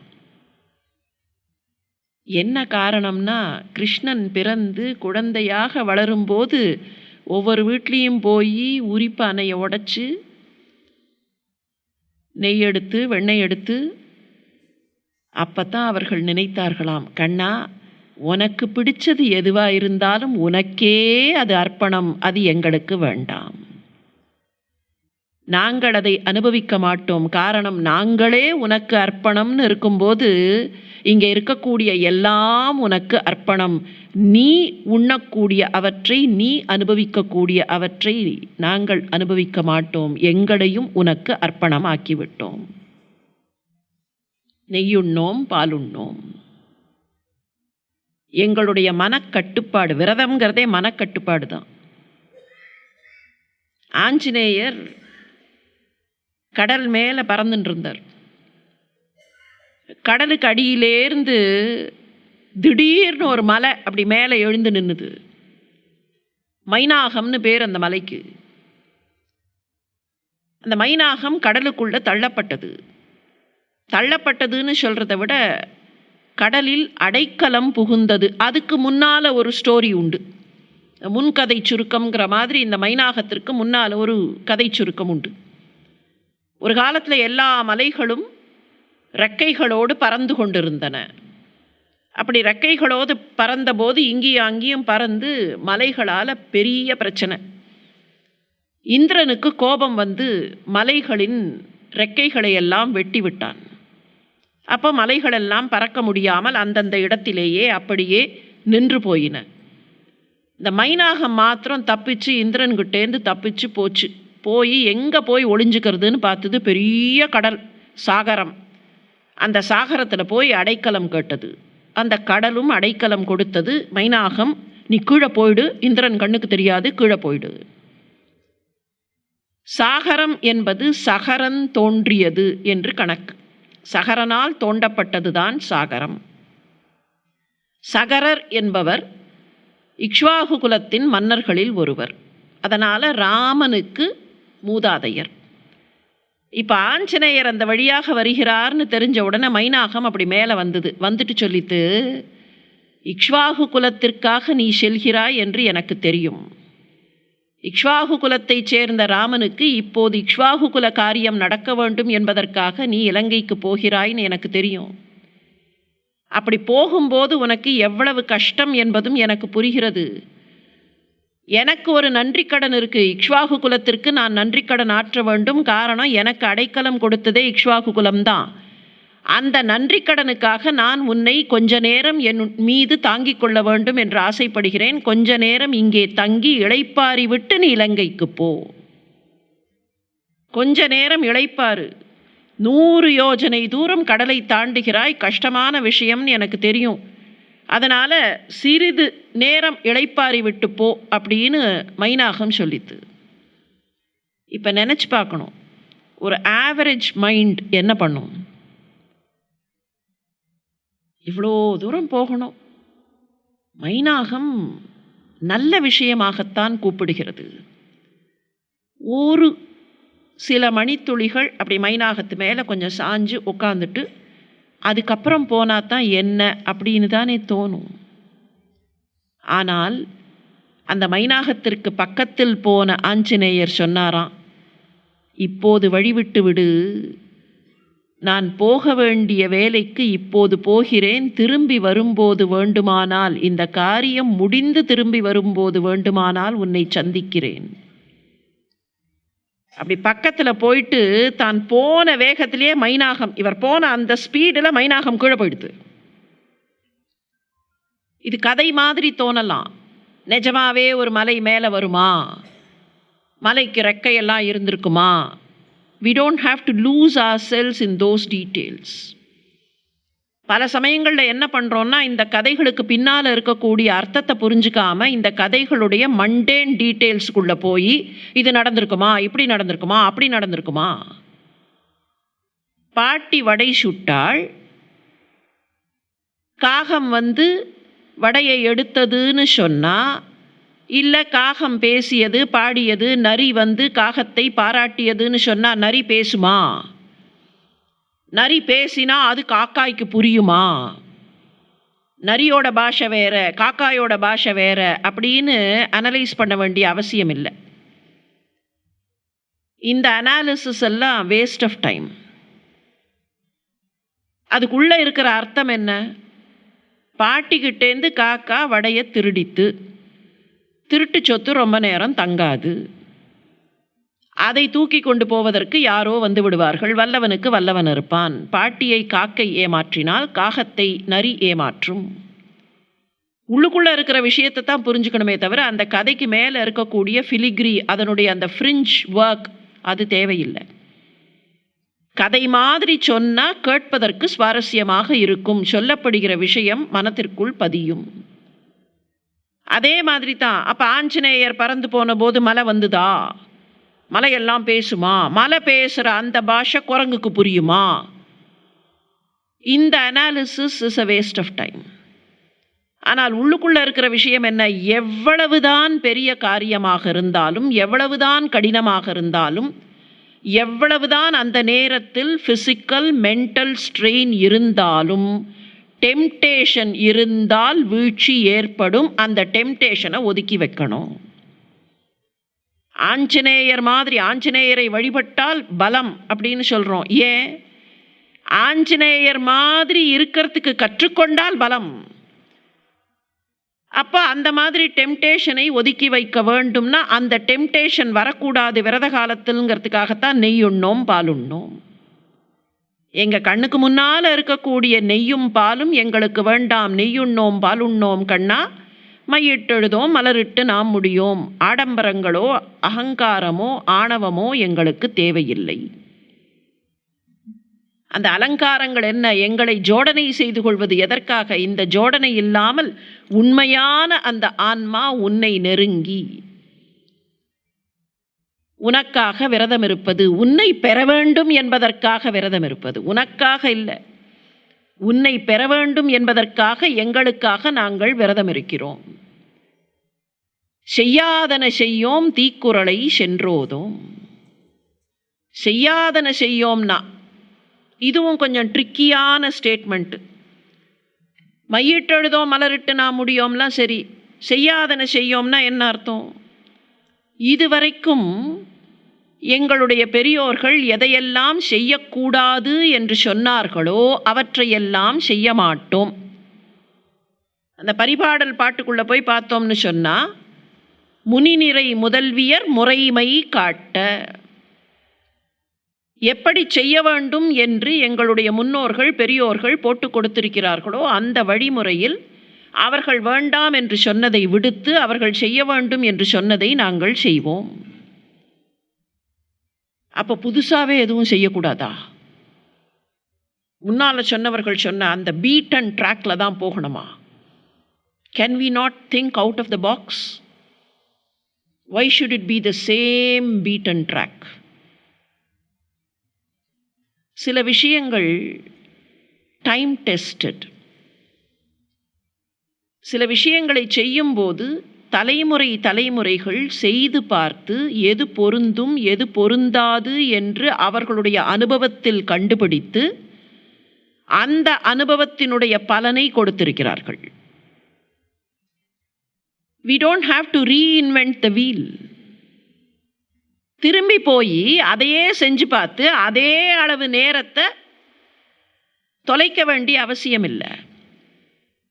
இப்படி நினச்சி பார்ப்போம். நெருப்பு சுடும் தெரியும். எப்படி தெரியும்? முன்னால் இருப்பவர்கள் சொன்னதுனால தெரியும்.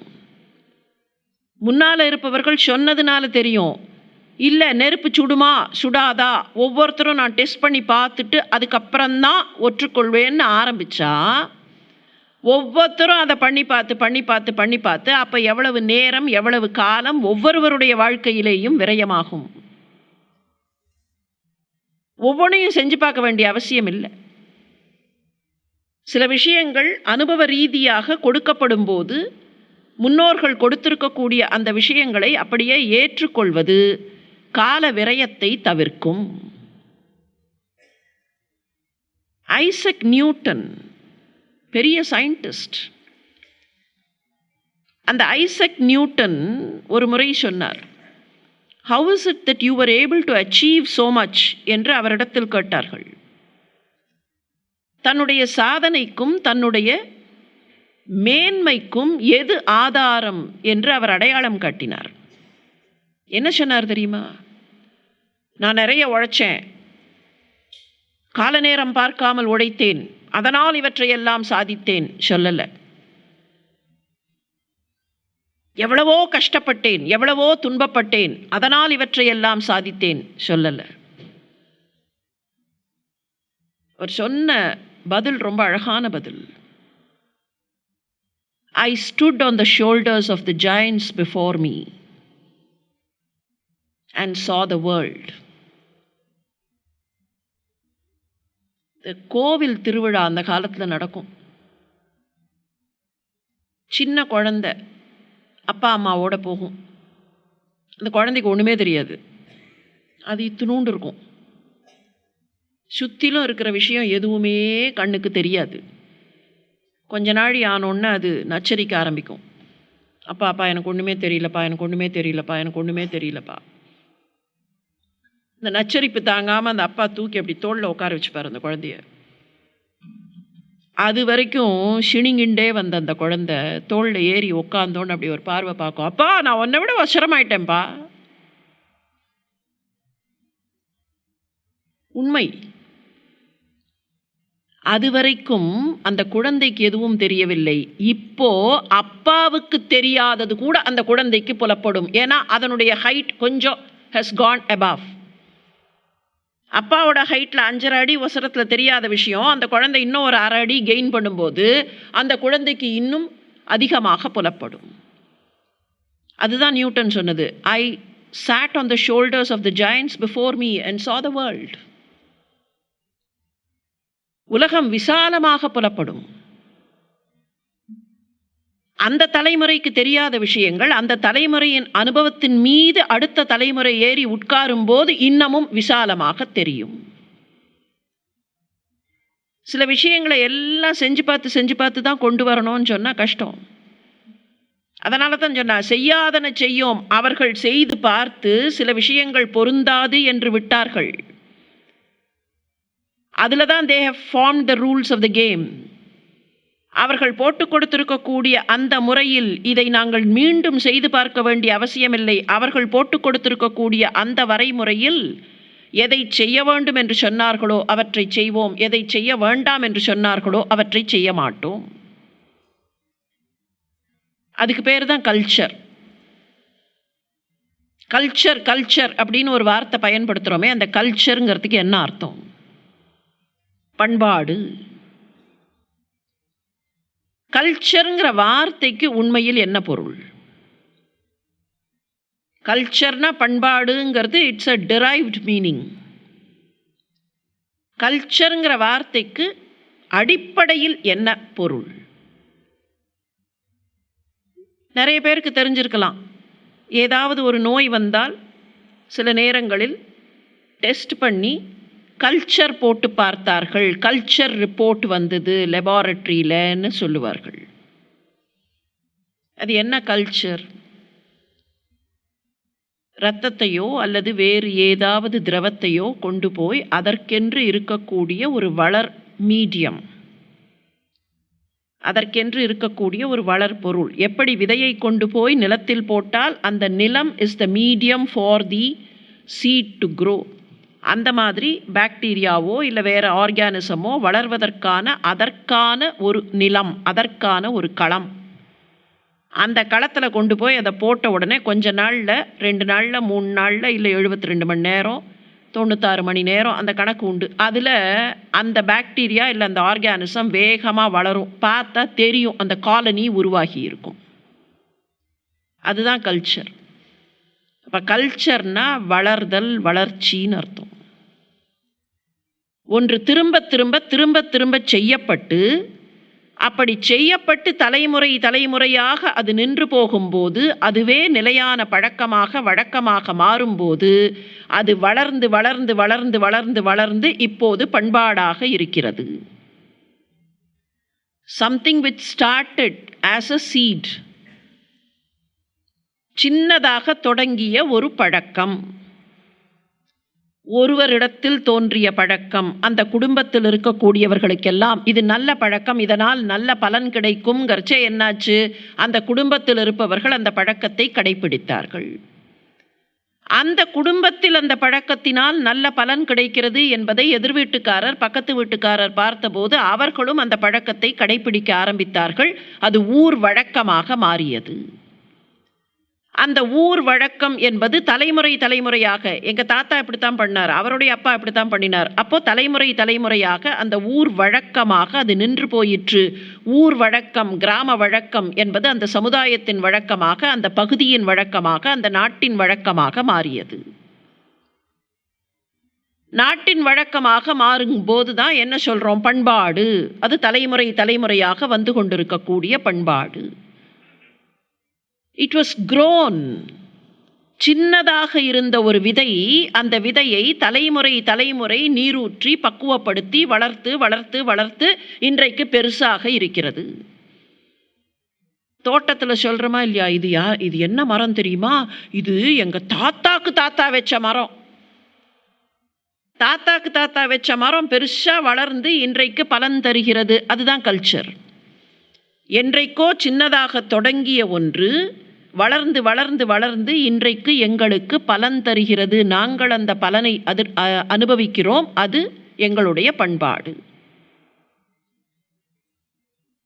அப்போ அவர்கள் போட்டு கொடுத்த பாதை, அந்த பாதையில் சிலவற்றை செய்யலாம், சிலவற்றை செய்யக்கூடாது. அவர்களுக்கு தெரியும். ஏன்னா அவர்கள் ட்ரை பண்ணி பார்த்தார்கள்.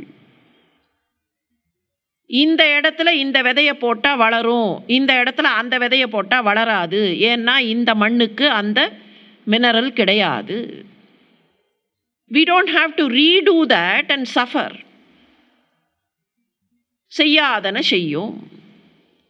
அவர்கள் வேண்டாம் என்று தடுத்தவற்றை செய்ய மாட்டோம். நான் ஒரே ஒரு சின்ன எக்ஸாம்பிள் சொல்கிறேன். நேரடியாக ஆண்டாள் சொன்ன விஷயம் இல்லை, ஆனால் நாம் எல்லாருமே அனுபவித்திருக்கக்கூடிய விஷயம். யாராவது வெளியில் புறப்படும் போது எங்கே போகிறேன்னு கேட்காதே என்பார்கள். இது நம்முடைய பழைய பண்பாடு. வீட்டிலேயே இருக்கக்கூடியவர்கள் நெருக்கமான உறவாக இருந்தாலும் வெளியில் புறப்படும் போது எங்கே போகிறாய் என்று கேட்கக்கூடாது. இதை எதற்கு சொன்னார்கள்? எதற்கு சொன்னார்கள்ங்கிற காரணமே புரியாமல் sometimes we do a mundane analysis. மற்ற விஷயங்கள், அந்த கதை விஷயங்கள்லாம் ஒரு மண்டேன் அனாலிசிஸ் பண்ணுறோமே, அந்த மாதிரி ஒன்று பண்ணுவோம். ஸோ வாட், கேட்டால் என்ன ஆகிடும்? why should I not ask? what is wrong if I ask?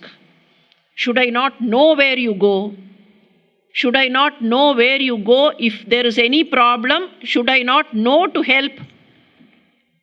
ஏதேதோ காரணங்கள். ஆனால் ஏன் இதை சொன்னார்கள்? பேசிக்காக ஏன் இதை சொன்னார்கள்? இந்திய நாட்டை பொறுத்தவரையில் most of our habits, most of our cultural tradition is based on human psychology.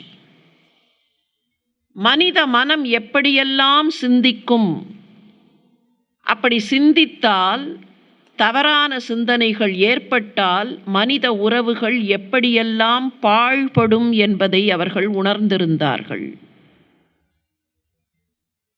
ரொம்ப சொந்தம்தான்.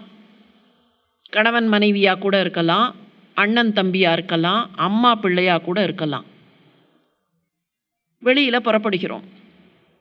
யாரோ ஒரு எக்ஸு, அந்த எக்ஸ் யார் யாருங்கிறத அவரவர்கள் தனிப்பட்ட அனுபவத்தில் பொருத்தி பார்த்து கொள்ளலாம். எங்கே போகிற? கேட்டு விட்டார்கள். பதில் சொன்னோம், சொல்லலை, ஏதோ ஒன்று, புறப்பட்டு போயாச்சு. அன்னைக்கின்னு பார்த்து போகிற வழியில் ஏதாவது தடங்கல் வரும். மற்ற நாளும் வந்திருக்கோம், மற்ற நாள்லேயும் பஸ் கிடச்சிருக்காது, மற்ற நாள்லேயும் ஏதோ ஒரு பிரச்சனை வந்திருக்கும். ஆனால் அது நினைவு இருக்காது. மற்ற நாட்களில் வரக்கூடியது இட் வில் பி லாஸ்ட். இப்போ போகிற வழியில் தடங்கள் வந்த உடனே என்ன ஆகும் தெரியுமா? மனசு யோசிக்கும். கிளம்புறச்சேயே எங்கே போகிறேன்னு கேட்டு தொலைச்சா அதுதான் இன்னைக்கு இந்த தடங்கள். மனசு ரிலேட் பண்ணும், இது ரெண்டையும் சேர்க்கும், அப்படியே வச்சுட்டு இருக்கோம். இன்னும் கொஞ்சம் தூரம் போனோன்னு இன்னும் ஏதோ பிரச்சனை வரும். அன்றைக்கி நல்லதும் நடக்கும், ஆனால் அந்த நல்லதை ரிலேட் பண்ணாது. மனசு எப்போவுமே குறை என் மீது இல்லை, தவறு என் மீது இல்லை, அடுத்தவர்களால் எனக்கு ஏற்படுகிற பிரச்சனை என்று சிந்திக்கிற மனசு. நான் லேட்டாக வந்தேன் அப்படின்னு வச்சுப்போம். ஒரு நாளைக்கு மன்னித்து விடுங்கள், நான் காலதாமதமாக புறப்பட்டேன், காலதாமதமாகிவிட்டது, மன்னித்து விடுங்கள் அப்படின்னு கேட்கறதுக்கு மனசு வருமா என்ன? அதில் ஏதோ அப்படியே கௌரவம் எல்லாம் எங்கேயோ பாதாளத்துக்கு போயிடுற மாதிரி ஒரு எண்ணம் வரும். கௌரவம்னு ஒன்று இருக்கானே தெரியல, அது வேற விஷயம். நான் கரெக்டாக தான் புறப்பட்டேன், வர வழியில் இன்னைக்குன்னு பார்த்து traffic jam. Anticipate there will be a traffic jam. Anticipate this is what the route you are taking. Anticipate there will be a problem. Give a margin time. Start early. அப்படிங்கிறது தான் எண்ணமாக இருக்கணுமே தவிர, ஆனால் நம்மில் பெரும்பாலானவர்கள் இதை கடைபிடிப்பது இல்லை. All of us. யாரையும் தனிப்பட்ட முறையில் குறை சொல்ல வேண்டாம். ஏதோ ஒரு விதத்தில் நான் தவறு செய்யவில்லை, என்னுடைய தவறு என்று நீங்கள் நினைப்பதற்கு வேறு யாரோ காரணம் என்று கை காட்டுவதுதான் மனுஷ ஸ்வபாவம். இந்த ஸ்வபாவத்தை நம்முடைய முன்னோர்கள் நன்றாக புரிந்து வைத்திருந்தார்கள். இப்போ என்ன ஆயிடும்? நான் புறப்படுறச்சியே கேள்வி வந்தது, அதனால தான் எனக்கு இன்னைக்கு பிரச்சனை. இப்போ அடுத்த நாள் என்ன ஆகும் தெரியுமா? கிளம்பும் போதே கேள்வி கேட்டுருவார்களோ, நேத்தி மாதிரி இன்னைக்கும் கேட்டால் இன்னைக்கும் பிரச்சனை வந்தா? வாழ்க்கைனா பிரச்சனை வந்துட்டே தான் இருக்கும், அதை தாண்டி போவது தான் வாழ்க்கை. ஆனால் இந்த மனசு ரெண்டையும் ரிலேட் பண்ணிகிட்டே வரும். இதே மாதிரி ஒரு 4-5 நாள் நடந்தால் என்ன ஆகும்? அந்த உறவு மீதே ஒரு கசப்பு வரும். அவர்களை பார்ப்பதையே அவாய்ட் பண்ணுவோம். அவர்கள் எதிரிலேயே வர வேண்டாம், வேற வழியாக இன்னைக்கு போகலாம். அப்போ சமுதாயம் எப்படி கஷ்டப்படும் என்று எண்ணி பாருங்கள். உறவுகளுக்குள் விரிசல், உறவுகளுக்குள் உரசல். இவர் என்கிட்ட பேசினா ஏதாவது தப்பாக வந்துடுமோ அப்படிங்கிற எண்ணம். அப்போது வீடு சரியாக இருக்குமா? சமுதாயம் சரியாக இருக்குமா? நாடு சரியாக இருக்குமா? இதை அவாய்ட் பண்ணுறதுக்காகத்தான் என்ன சொன்னார்கள்? கேட்க வேண்டாம், அவர்கள் போய்விட்டு வரட்டும், புறப்பட்டு போகும்போது நல்ல வார்த்தையை சொல்லி அனுப்புங்கள், அதற்கு மேலே இந்த மாதிரி கேள்விகள் கேட்காதீர்கள். நல்ல வார்த்தைங்கிறது gives a lot of motivation. எந்த வேலைக்கு போனாலும் அது நன்றாக நடக்கட்டும் அப்படின்னு சொல்லி அனுப்பினா, உங்கள் வரவு நல்வரவாகட்டும் அப்படின்னு சொல்லி வரவேற்றால், சரியா நடக்கலைன்னா கூட அதில் இருக்கிற ஏதோ ஒரு பாசிட்டிவ் பாயிண்ட்டை பார்த்து இந்த வார்த்தையால் என்று அந்த மனம் கணக்கு போட்டுக்கொள்ளும். திருமூலர் பாடினார், யாவர்க்குமாம் இன்சொல் அதாமே. பகவானை வணங்க முடியவில்லைன்னு வருத்தப்பட வேண்டாம். பகவானை வணங்குகிற வழிகளில் ஒன்று, வழிபாட்டு வழிகளில் ஒன்று அடுத்தவர்களுக்கு நல்ல வார்த்தை சொல்வது. அப்ப அந்த நல்ல சொல்லை சொல்வது, இதத்தான் புறப்படும் போது கேட்காதேனார்கள். நாம என்ன நினைச்சுக்கிறோம், புறப்படும் போது கேட்காதேன்னு சொன்னது ஏதோ தெரியக்கூடாது மறைக்கிறதுக்காகன்னு கேட்டார்கள், சொன்னார்கள். இல்லை, எதையும் மறைப்பதற்காகவோ யாரிடத்திலே இருந்து சொல்லாமல் தெரிவிக்காமல் இருப்பதற்காகவோ இல்லை. there is so much of psychology underneath. செய்யாதன செய்யோம் தீக்குறளை சென்றோதோம். குறளை சொல்ல மாட்டோம்னா, இந்த நல்ல வார்த்தைங்கிறதோட தொடர்புடையது தான் குறளை சொல்லுதல். குறளை சொல்லுதல் அதை படிக்கிறச்சே எழுதறச்சே தீக்குறளை சென்றோதோம் என்று வல்லொற்று போட வேண்டிய அவசியம் இல்லை.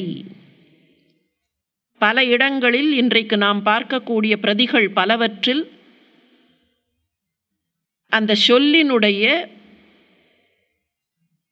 உண்மை புரியாமல், அந்த சொல்லின் ஆழ் பொருள் புரியாமல் குறளைச் என்று இச்சு போடுகிறார்கள். இச்சு போடக்கூடாது, போட வேண்டிய அவசியம் இல்லைங்கிறத விட இச்சு போடக்கூடாதுங்கிறது தான் சரி. தமிழ் அழகான மொழி. இந்த அழகான மொழியில் நம்மில் பல பேருக்கு சிக்கல், நான் உட்பட பல பேருக்கு சிக்கல், அந்த வல்லொற்றுன்னு சொல்கிறோமே இக்கு இச்சு, அதுதான். எங்கே போடணும்னு தெரியாது, எங்கே போடக்கூடாதுன்னு தெரியாது. போட வேண்டிய இடத்துல போடாமல் விட்டாலும் ஆபத்து, போடக்கூடாத இடத்துல போட்டாலும் ஆபத்து. அர்த்தம் மாறி போகும். அது கஷ்டமான விஷயம் இல்லை. கொஞ்சம் மனசை பொருத்தி அது என்னன்னு பார்த்தால் அதை நம்மால் புரிந்து கொள்ள முடியும். நம்ம அது ஏதோ ஒரு எக்ஸ்ட்ரா ஃபிட்டிங் அப்படின்னு நினைக்கிறோம். அது எக்ஸ்ட்ரா ஃபிட்டிங் இல்லை. இப்போ ராமனுக்கு அப்படின்னு ஆரம்பிக்கிறோன்னு வச்சுப்போம். ஒரு எக்ஸாம்பிளுக்காக சொல்கிறேன். ராமனுக்கு, சரி, சில பேருக்கு தெரிஞ்சிருக்கலாம், இந்த 4ஆம் வேற்றுமை உருவு கு அப்படிங்கிறது வந்தால், ஒரு வார்த்தைக்கு பின்னால் ராமன் ராமனுக்கு அப்படின்னு வந்தால், கூங்கிறது வந்ததுக்கப்புறம் வல்லொற்று மிகும் அப்படின்னு ஒரு இலக்கண விதி உண்டு. இலக்கணம்லாம் இன்றைக்கி மறந்து போச்சு. எல்லா லாங்குவேஜ்லேயும் grammar is the one that is lost. காலப்போக்கில் நிறைய மொழிகள் மாறிவிட்டன. ஒரு காலத்தில் ஸ்பெல்லிங் சரியாக எழுதலைன்னா ஆசிரியர் திட்டுவார். இன்றைக்கி ஸ்பெல்லிங்கை சரியாக எழுதினா, நாம் படித்த ஸ்பெல்லிங்கை எழுதினா கம்ப்யூட்டர் திட்டும். அதனால் திங்ஸ் ஹவ் சேஞ்ச்ட். ராமனுக்குன்னு எழுத ஆரம்பிக்கிறோன்னு வச்சுப்போம். ராமனுக்கு பயந்து இப்பு போட்டு எழுதுகிறோம், இப்பு போடாமல் எழுதுகிறோம். இப்பு போட்ட அர்த்தம் வேற, இப்பு போடலைன்னா அர்த்தம் வேற. பயத்தல் அப்படின்னு ஒரு வார்த்தை இருக்குது தமிழில். தீயவை தீய பயத்தலால். பயத்தல்னா கொடுத்தல்னு அர்த்தம். ராமனுக்கு பயந்து அப்படின்னு எழுதினா, இப்பு போட்டுட்டோன்னு சொன்னால் அதை படிக்கிறச்சையே அந்த உச்சரிப்பு மாறி போகும். இந்த வல்லொற்றுங்கிறது உச்சரிப்பை மாற்றும். வல்லொற்று இருக்கிற இடம் இல்லாத இடத்துல உச்சரிப்பு மாறும். உச்சரிப்புக்காகவும் அதனுடைய பொருளுக்காகவும் வந்தது தான் வல்லொற்றே தவிர, வல்லொற்றுங்கிறது ஒரு எக்ஸ்ட்ரா ஃபிட்டிங் இல்லை.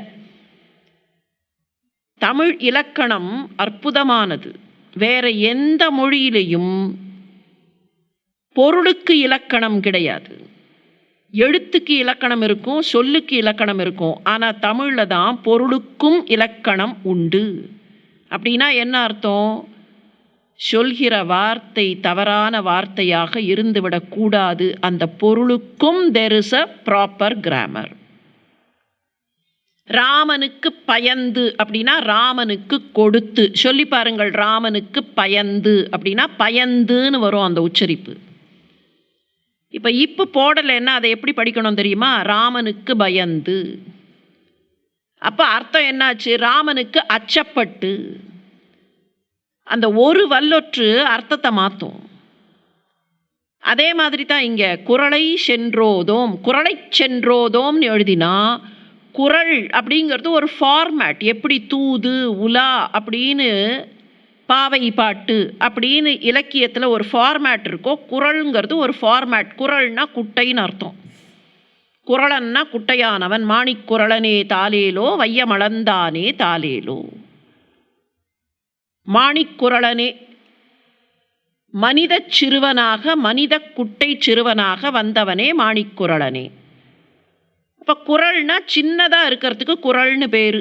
அதனால தான் 1.25 அடியில் இருக்கக்கூடிய பா வெண்பாவுக்கு குறட்பா அப்படின்னு பேர் வந்தது.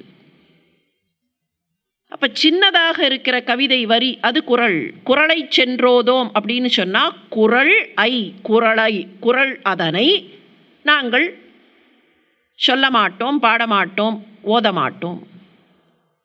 அப்போ அது அந்த ஃபார்மேட் ஆஃப் தி மீட்டரை சொல்லிடும். ஏதோ ஒரு கவிதை சின்னதாக இருக்கிற கவிதையை சொல்ல மாட்டோம்னு அர்த்தம். குறளை அப்படின்னு மொத்தமாக அந்த வார்த்தையை பார்த்தோம்னா குறள் ஐ அப்படின்னு பிரிக்காம, குறள் கூட்டல் ஐ இல்லை, குறளை அப்படின்னு மொத்தமாக பார்த்தா கோள் சொல்லுதல்னு அர்த்தம். கோள் சொல்கிறதுக்கு தான் குறளைன்னு பேர். அவதூறு பேசுவதற்கு அவதூறுன்னு சொல்கிறோமே அதுதான் குறளை. அடுத்தவர்களை பற்றி கோள் சொல்ல மாட்டோம், அடுத்தவர்களை பற்றி அவதூறு பேச மாட்டோம். தீக்குறளை சென்றோதோம், நாங்கள் மற்றவர்களை பற்றி தவறாக பேச மாட்டோம், மற்றவர்களை குறித்து எந்த விதமான தவறான அவதூறும் பேச மாட்டோம். விரத காலத்தில் அதையெல்லாம் பேச மாட்டோம். ஏன் விரத காலத்தில் மாத்திரம்னு சொன்னால் மறுபடியும் பார்த்தா திஸ் இஸ் அ ட்ரெயினிங். விரத காலத்தில் மற்றவர்களை பற்றி தவறு பேசுவதை இல்லாமல் செய்துவிட்டால் மற்ற நேரத்திலேயும் அடுத்தவர்களை பற்றி அவதூறு பேச மாட்டோம். இதனால் என்ன? 2 விஷயம். சில விஷயங்களை செய்தால் நன்மை கிடைக்கும், சில விஷயங்களை செய்யாமல் விட்டால் நன்மை கிடைக்கும். அவதூறு பேசுவதனால 2 வகையில் நஷ்டம். ஒன்று, அடுத்தவர்களை பற்றி தவறாக பேசி அதனால் ஏற்படக்கூடிய சிக்கல். 2வது, அந்த நேரத்தை வீணடிச்சு பகவானை பற்றி பேசாமல் இருக்கிறதுனால வர சிக்கல். வேண்டாத விஷயங்களை பேசின்னு இருக்கும்போது என்னாச்சு? காலம் போச்சு, டைம் இஸ் லாஸ்ட். அந்த நேரத்தையும் பகவன் நாமாவை சொல்லி இருக்கலாமா இல்லையா? கிருஷ்ணனை பற்றி பேசி இருக்கலாமா இல்லையா? அடுத்தவர்களை பற்றி அவதூறு பேசுகிற நேரத்தில் சில விஷயங்களை செய்யாமல் விட்டால் நன்மை 2 மடங்காக கிடைக்கும். அப்போ அவதூறு பேசுவதை விட்டுவிட்டால் அந்த நேரத்திலேயும் நாங்கள் இறைவன் திருவடியை போற்றி இறைவனை பற்றி பேசுவோம். அது மாத்திரமில்லை, இன்னொன்று இருக்கு. தீக்குறளை சென்றோதோம்னு அவ்வளவு எம்ஃபாட்டிக்கா சொல்றாளே, என்ன காரணம்? நேற்றுக்கு ஒரு விஷயம் பார்த்தோம். பகவானை வழிபடுவது ஒரு பக்கம், பாகவதர்களை வழிபடுவது இன்னொரு பக்கம். பகவத் அபச்சாரம் பண்ணினாலும் பண்ணலாம், பாகவத அபச்சாரம் பண்ணக்கூடாது. சரி, யாரெல்லாம் பாகவதர்கள்? யாரெல்லாம் பாகவதர்கள்? பகவானை வழிபடக்கூடியவர்கள் எல்லாம் பாகவதர்கள், பகவானை எண்ணக்கூடியவர்கள் எல்லாம் பாகவதர்கள். இப்போ சிக்கல் எங்க தெரியுமா? ஒருத்தரை பாகவதரா இல்லையாங்கிற நிர்ணயம் செய்வது நம்ம கையில் இல்லை. நாம் என்ன நினைக்கிறோம்? யாரோ ஒருத்தர் பாகவதர், அவர் பகவானை வழிபடுறவர், அப்படியே அவர் வழிபடுகிறார் அல்லது பகவானை நினைக்கிறார், அவர் கண்ணனுக்கு தாசனாக இருக்கிறார்ங்கிறதெல்லாம் அவருடைய வெளித்தோற்றத்திலேருந்து தெரிய வேண்டிய அவசியம் இல்லை. நாம் வெளித்தோற்றத்தை வச்சு இவர் தான் பாகவதர்னு சொல்கிறோம். இல்லை, நம்ம வெளித்தோற்ற ஜட்ஜ்மெண்ட் வேற, எல்லோருமே பாகவதர்கள். அதுதான் சம்பிரதாயம். வெளித்தோற்றத்தில் அவர்கள் எப்படி இருந்தாலும் எல்லா ஜீவன்களும் பாகவதர்கள். அப்போ யாரை பற்றி தப்பா பேசினாலும் அது பாகவத அபச்சாரம். கண்ணுக்கு நாம பார்க்கக்கூடிய வடிவத்தில் அவர்கள் ஏதோ பாகவத கோலம்னு நாம ஒரு கோலத்தை நிர்ணயம் பண்ணி வச்சிருக்கோமே, அந்த கோலத்தில் இருக்கக்கூடியவர்களை அபச்சாரம் செய்தால் இல்லை, நாம் பார்க்கும்போது நம் கண்ணில் புலப்படக்கூடிய அத்தனை ஜீவன்களும் பாகவதர்கள். தீக்குறளை சென்றோதோம்னு சொன்னால் நாங்கள் யாரை பற்றியும், எந்த பாகவதராக இருந்தாலும் யாரை பற்றியும் தவறு பேச மாட்டோம். We will cultivate this habit. செய்யாதன செய்யோம், தீக்குறளை சென்றோதோம், ஐயமும் பிச்சையும் ஆம்தனையும் கைகாட்டி. இந்த ஐயம் பிச்சைங்கிறதுக்கெல்லாம் நிறைய டெஃபினிஷன்ஸ் உண்டு. ரொம்ப சுருக்கமாக பார்க்கலாம், ஏன்னா அந்த டெஃபினிஷன்ஸோடைய டீட்டெயில்ஸ் அவ்வளவு தேவையில்லை. இதை கடைப்பிடிக்க வேண்டும்ங்கிறது முக்கியமே தவிர அந்த டெஃபினிஷன்லேயே we don't have to lose time. ஐயமும் பிச்சையும். ஐயம்னா என்ன, பிச்சைனா என்னன்னு ஒரு கேள்வி உண்டு. கேட்டவர்களுக்கு கொடுப்பது ஐயம், கேட்காமலேயே கொடுப்பது பிக்ஷை. அப்போ யாருக்கு தேவைன்னு வந்து கேட்கிறார்களோ அவர்களுக்கு கொடுப்பது. சில பேர் தேவை என்று கேட்க மாட்டார்கள், ஆனாலும் அவர்களின் தேவையறிந்து கொடுப்பது. மொத்தத்தில் எங்களால் முடிந்த வரையில் அடுத்தவர்களுக்கு கொடுத்து அடுத்தவர்களோடு பகிர்ந்து. அதனால தான் ஐயமும் பிச்சையும் ஆம்தனையும் கைகாட்டினா. எங்களால் முடிஞ்ச வரைக்கும். ஏன் முடிஞ்ச வரைக்கும்? இதை செய். மறுபடியும் மனுஷ மனசு தான். இந்த பாசுரம் முழுக்க முழுக்க சைக்காலஜி. மனுஷ மனசு இதை செய்ன்னு சொன்னா என்னால் முடியாது, ஆனால் முடிந்தவரை செய், முடிந்தவரை செய். அவ்வை பாட்டி ஆத்திசூடி பாடினா. அந்த ஆத்திசூடியில் என்ன பண்ணா தெரியுமா? எடுத்த எடுப்பில் அறம் செய்ய விரும்புனா. பாட்டி ஜஸ்ட் சே அறம் செய். அறம் செய்ய விரும்பு என்னத்துக்கு? அறம் செய்ன்னு சொல்கிறதுக்கும் அறம் செய்ய விரும்புங்கிறதுக்கும் நிறைய வித்தியாசம் இருக்குது. அறம் செய்ன்னு சொன்னால் இம்மீடியட்டாக ஒரு ரீட்டாலியேஷன், என்னால் முடியாது. இலக்கியங்களில் 3 வகையான சமிதைகள் என்கிற பிரிவு உண்டு. சமிதைனா ஒரு குரூப்புங்கிறதுக்காக, அவ்வளவுதான். ராஜசமிதை, சகா சமிதை, காந்தா சமிதைன்னு சொல்லுவார்கள். ராஜசமிதைனா என்ன? இப்போ வேதங்களில் என்ன சொல்லப்பட்டிருக்கோ அதே விஷயங்கள் தான். டூ குட், அவ்வளவுதான். சத்தியம் வத, தர்மம் சர, இதுதான் எல்லாத்துலேயும் இருக்குது. இதுதான் எல்லா புராணங்கள்லேயும் இருக்குது. இதுதான் எல்லா கதைகள்லேயும் இருக்குது. ஆனால் ஒரு அரசன் கட்டளை போட்டால் உடனடியாக அதை எல்லோரும் கடைபிடிப்பதில்லை. எங்கே வயலேட் பண்ணலாம் ரூலை அப்படின்னு பார்க்கிற தன்மை இருக்கும். ஏன்னா அரசனுடைய கட்டளை, why should I abide by. ராஜசமிதையில் இருக்கிற விஷயத்தை தான் ஒரு நண்பன் வந்து, இல்லைப்பா என்ன இருந்தாலும் சட்டம் சட்டம்தான், நம்ம அதுபடி நடக்கிறதா சரி அப்படிங்கிற, சரி போ நீ சொல்கிறேங்கிறதுக்காக பண்ணுறேன். இது சகா சமிதை. ஆனால் இதையே இன்னமும் பக்குவமாக நேரம் பார்த்து மனைவி சொல்லும்போது அதை கடைப்பிடிப்பது அதிகமாக இருக்கும். அது காந்தா சமிதை. அப்போ இந்த காந்தா சமிதை என்ன? சொல்லுவதை பக்குவமாக சொல்வது. அறம் செய் அப்படின்னு சொன்னால் அது ராஜசமிதை. முடியாது. I have no means. பாட்டி நீ சொல்லிட்டு அறம் செய்யு, என்கிட்ட இருந்தால் தானே கொடுப்பேன், என்னால் முடியாது. இல்லை இருக்கே, இல்லை அது ரொம்ப குறைச்சல், என்னால் கொடுக்க முடியாது. ஆனால் பாட்டி என்ன சொன்னா தெரியுமா? அறம் செய்ய விரும்பு. இருக்கோ இல்லையோ முதல்ல கொடுக்கணுங்கிற எண்ணத்தை வளர்த்துக்கொள். அந்த எண்ணம் உள்ள வந்துடுத்துன்னா இருக்கிறதையே பிரித்து கொடுக்கறதுக்கு மனசு வந்துடும். இருக்கிறத பிரித்து கொடுக்க மனசு வரும். இவ்வளவு இல்லை, இது இந்த சைட்லேருந்து போன ஆபத்து. எவ்வளவு கொடுப்பது? 10 ரூபாய் கொடு. 10 ரூபாய் கொடுக்கணும்னா என்கிட்ட 20 இருக்கணுமே. என்கிட்டயே இன்னைக்கு 15 தான் இருக்குது பாட்டி, ஐ கேனாட் கிவ். ஆனால் கொடுப்பதற்கு ஆசைப்படுன்னு கற்றுக் கொடுத்தாச்சுன்னு சொன்னால் அது பழக்கமாக மாறிப்போனா, பாட்டி என்கிட்ட 15 இருக்குது, நான் அதில் 8 கொடுத்துட்றேன், நான் 7 வச்சுக்கிறேன். காக்கா கடின்னு ஒன்று உண்டு தெரியுமா அந்த காலத்தில்? இன்னைக்கு on the pretext of hygiene we have lost certain things. அந்த பழக்கம் சரியா தப்பா? பழக்கம்னா அந்த பேஸ் வெளியில் இருக்கிற அப்படி காக்கா கடி கடிச்சு கொடுக்கலாமா, அது ஹைஜீனிக்கா இல்லையா, அதுக்குள்ளே அதை விட்டுருவோம். ஆனால் என்னிடத்தில் இருப்பதை அதில் பாதியை நான் இன்னொருத்தருக்கு கொடுக்குறேன்னு நினைக்கிற மனசு எப்பேற்பட்ட மனசு? அதுதான் அந்த காக்கா கடி.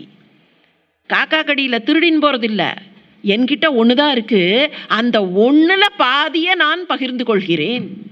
அப்போ எவ்வளவு இருக்குங்கிறது முக்கியம் இல்லை, கொடுக்கிறேன் என்கிற ஆசை முக்கியம்னா ஐயமும் பிச்சையும் ஆம்தனையும் கைகாட்டி இதையெல்லாம் நாங்கள் செய்தால் எங்களுக்கு மாத்திரமில்லை எல்லோருக்கும் நன்மை கிடைக்கும் என்பதுதான் ஆண்டாள் நாச்சியாரின் இந்த பாசுரம், இன்றைய நாள் பாசுரம்.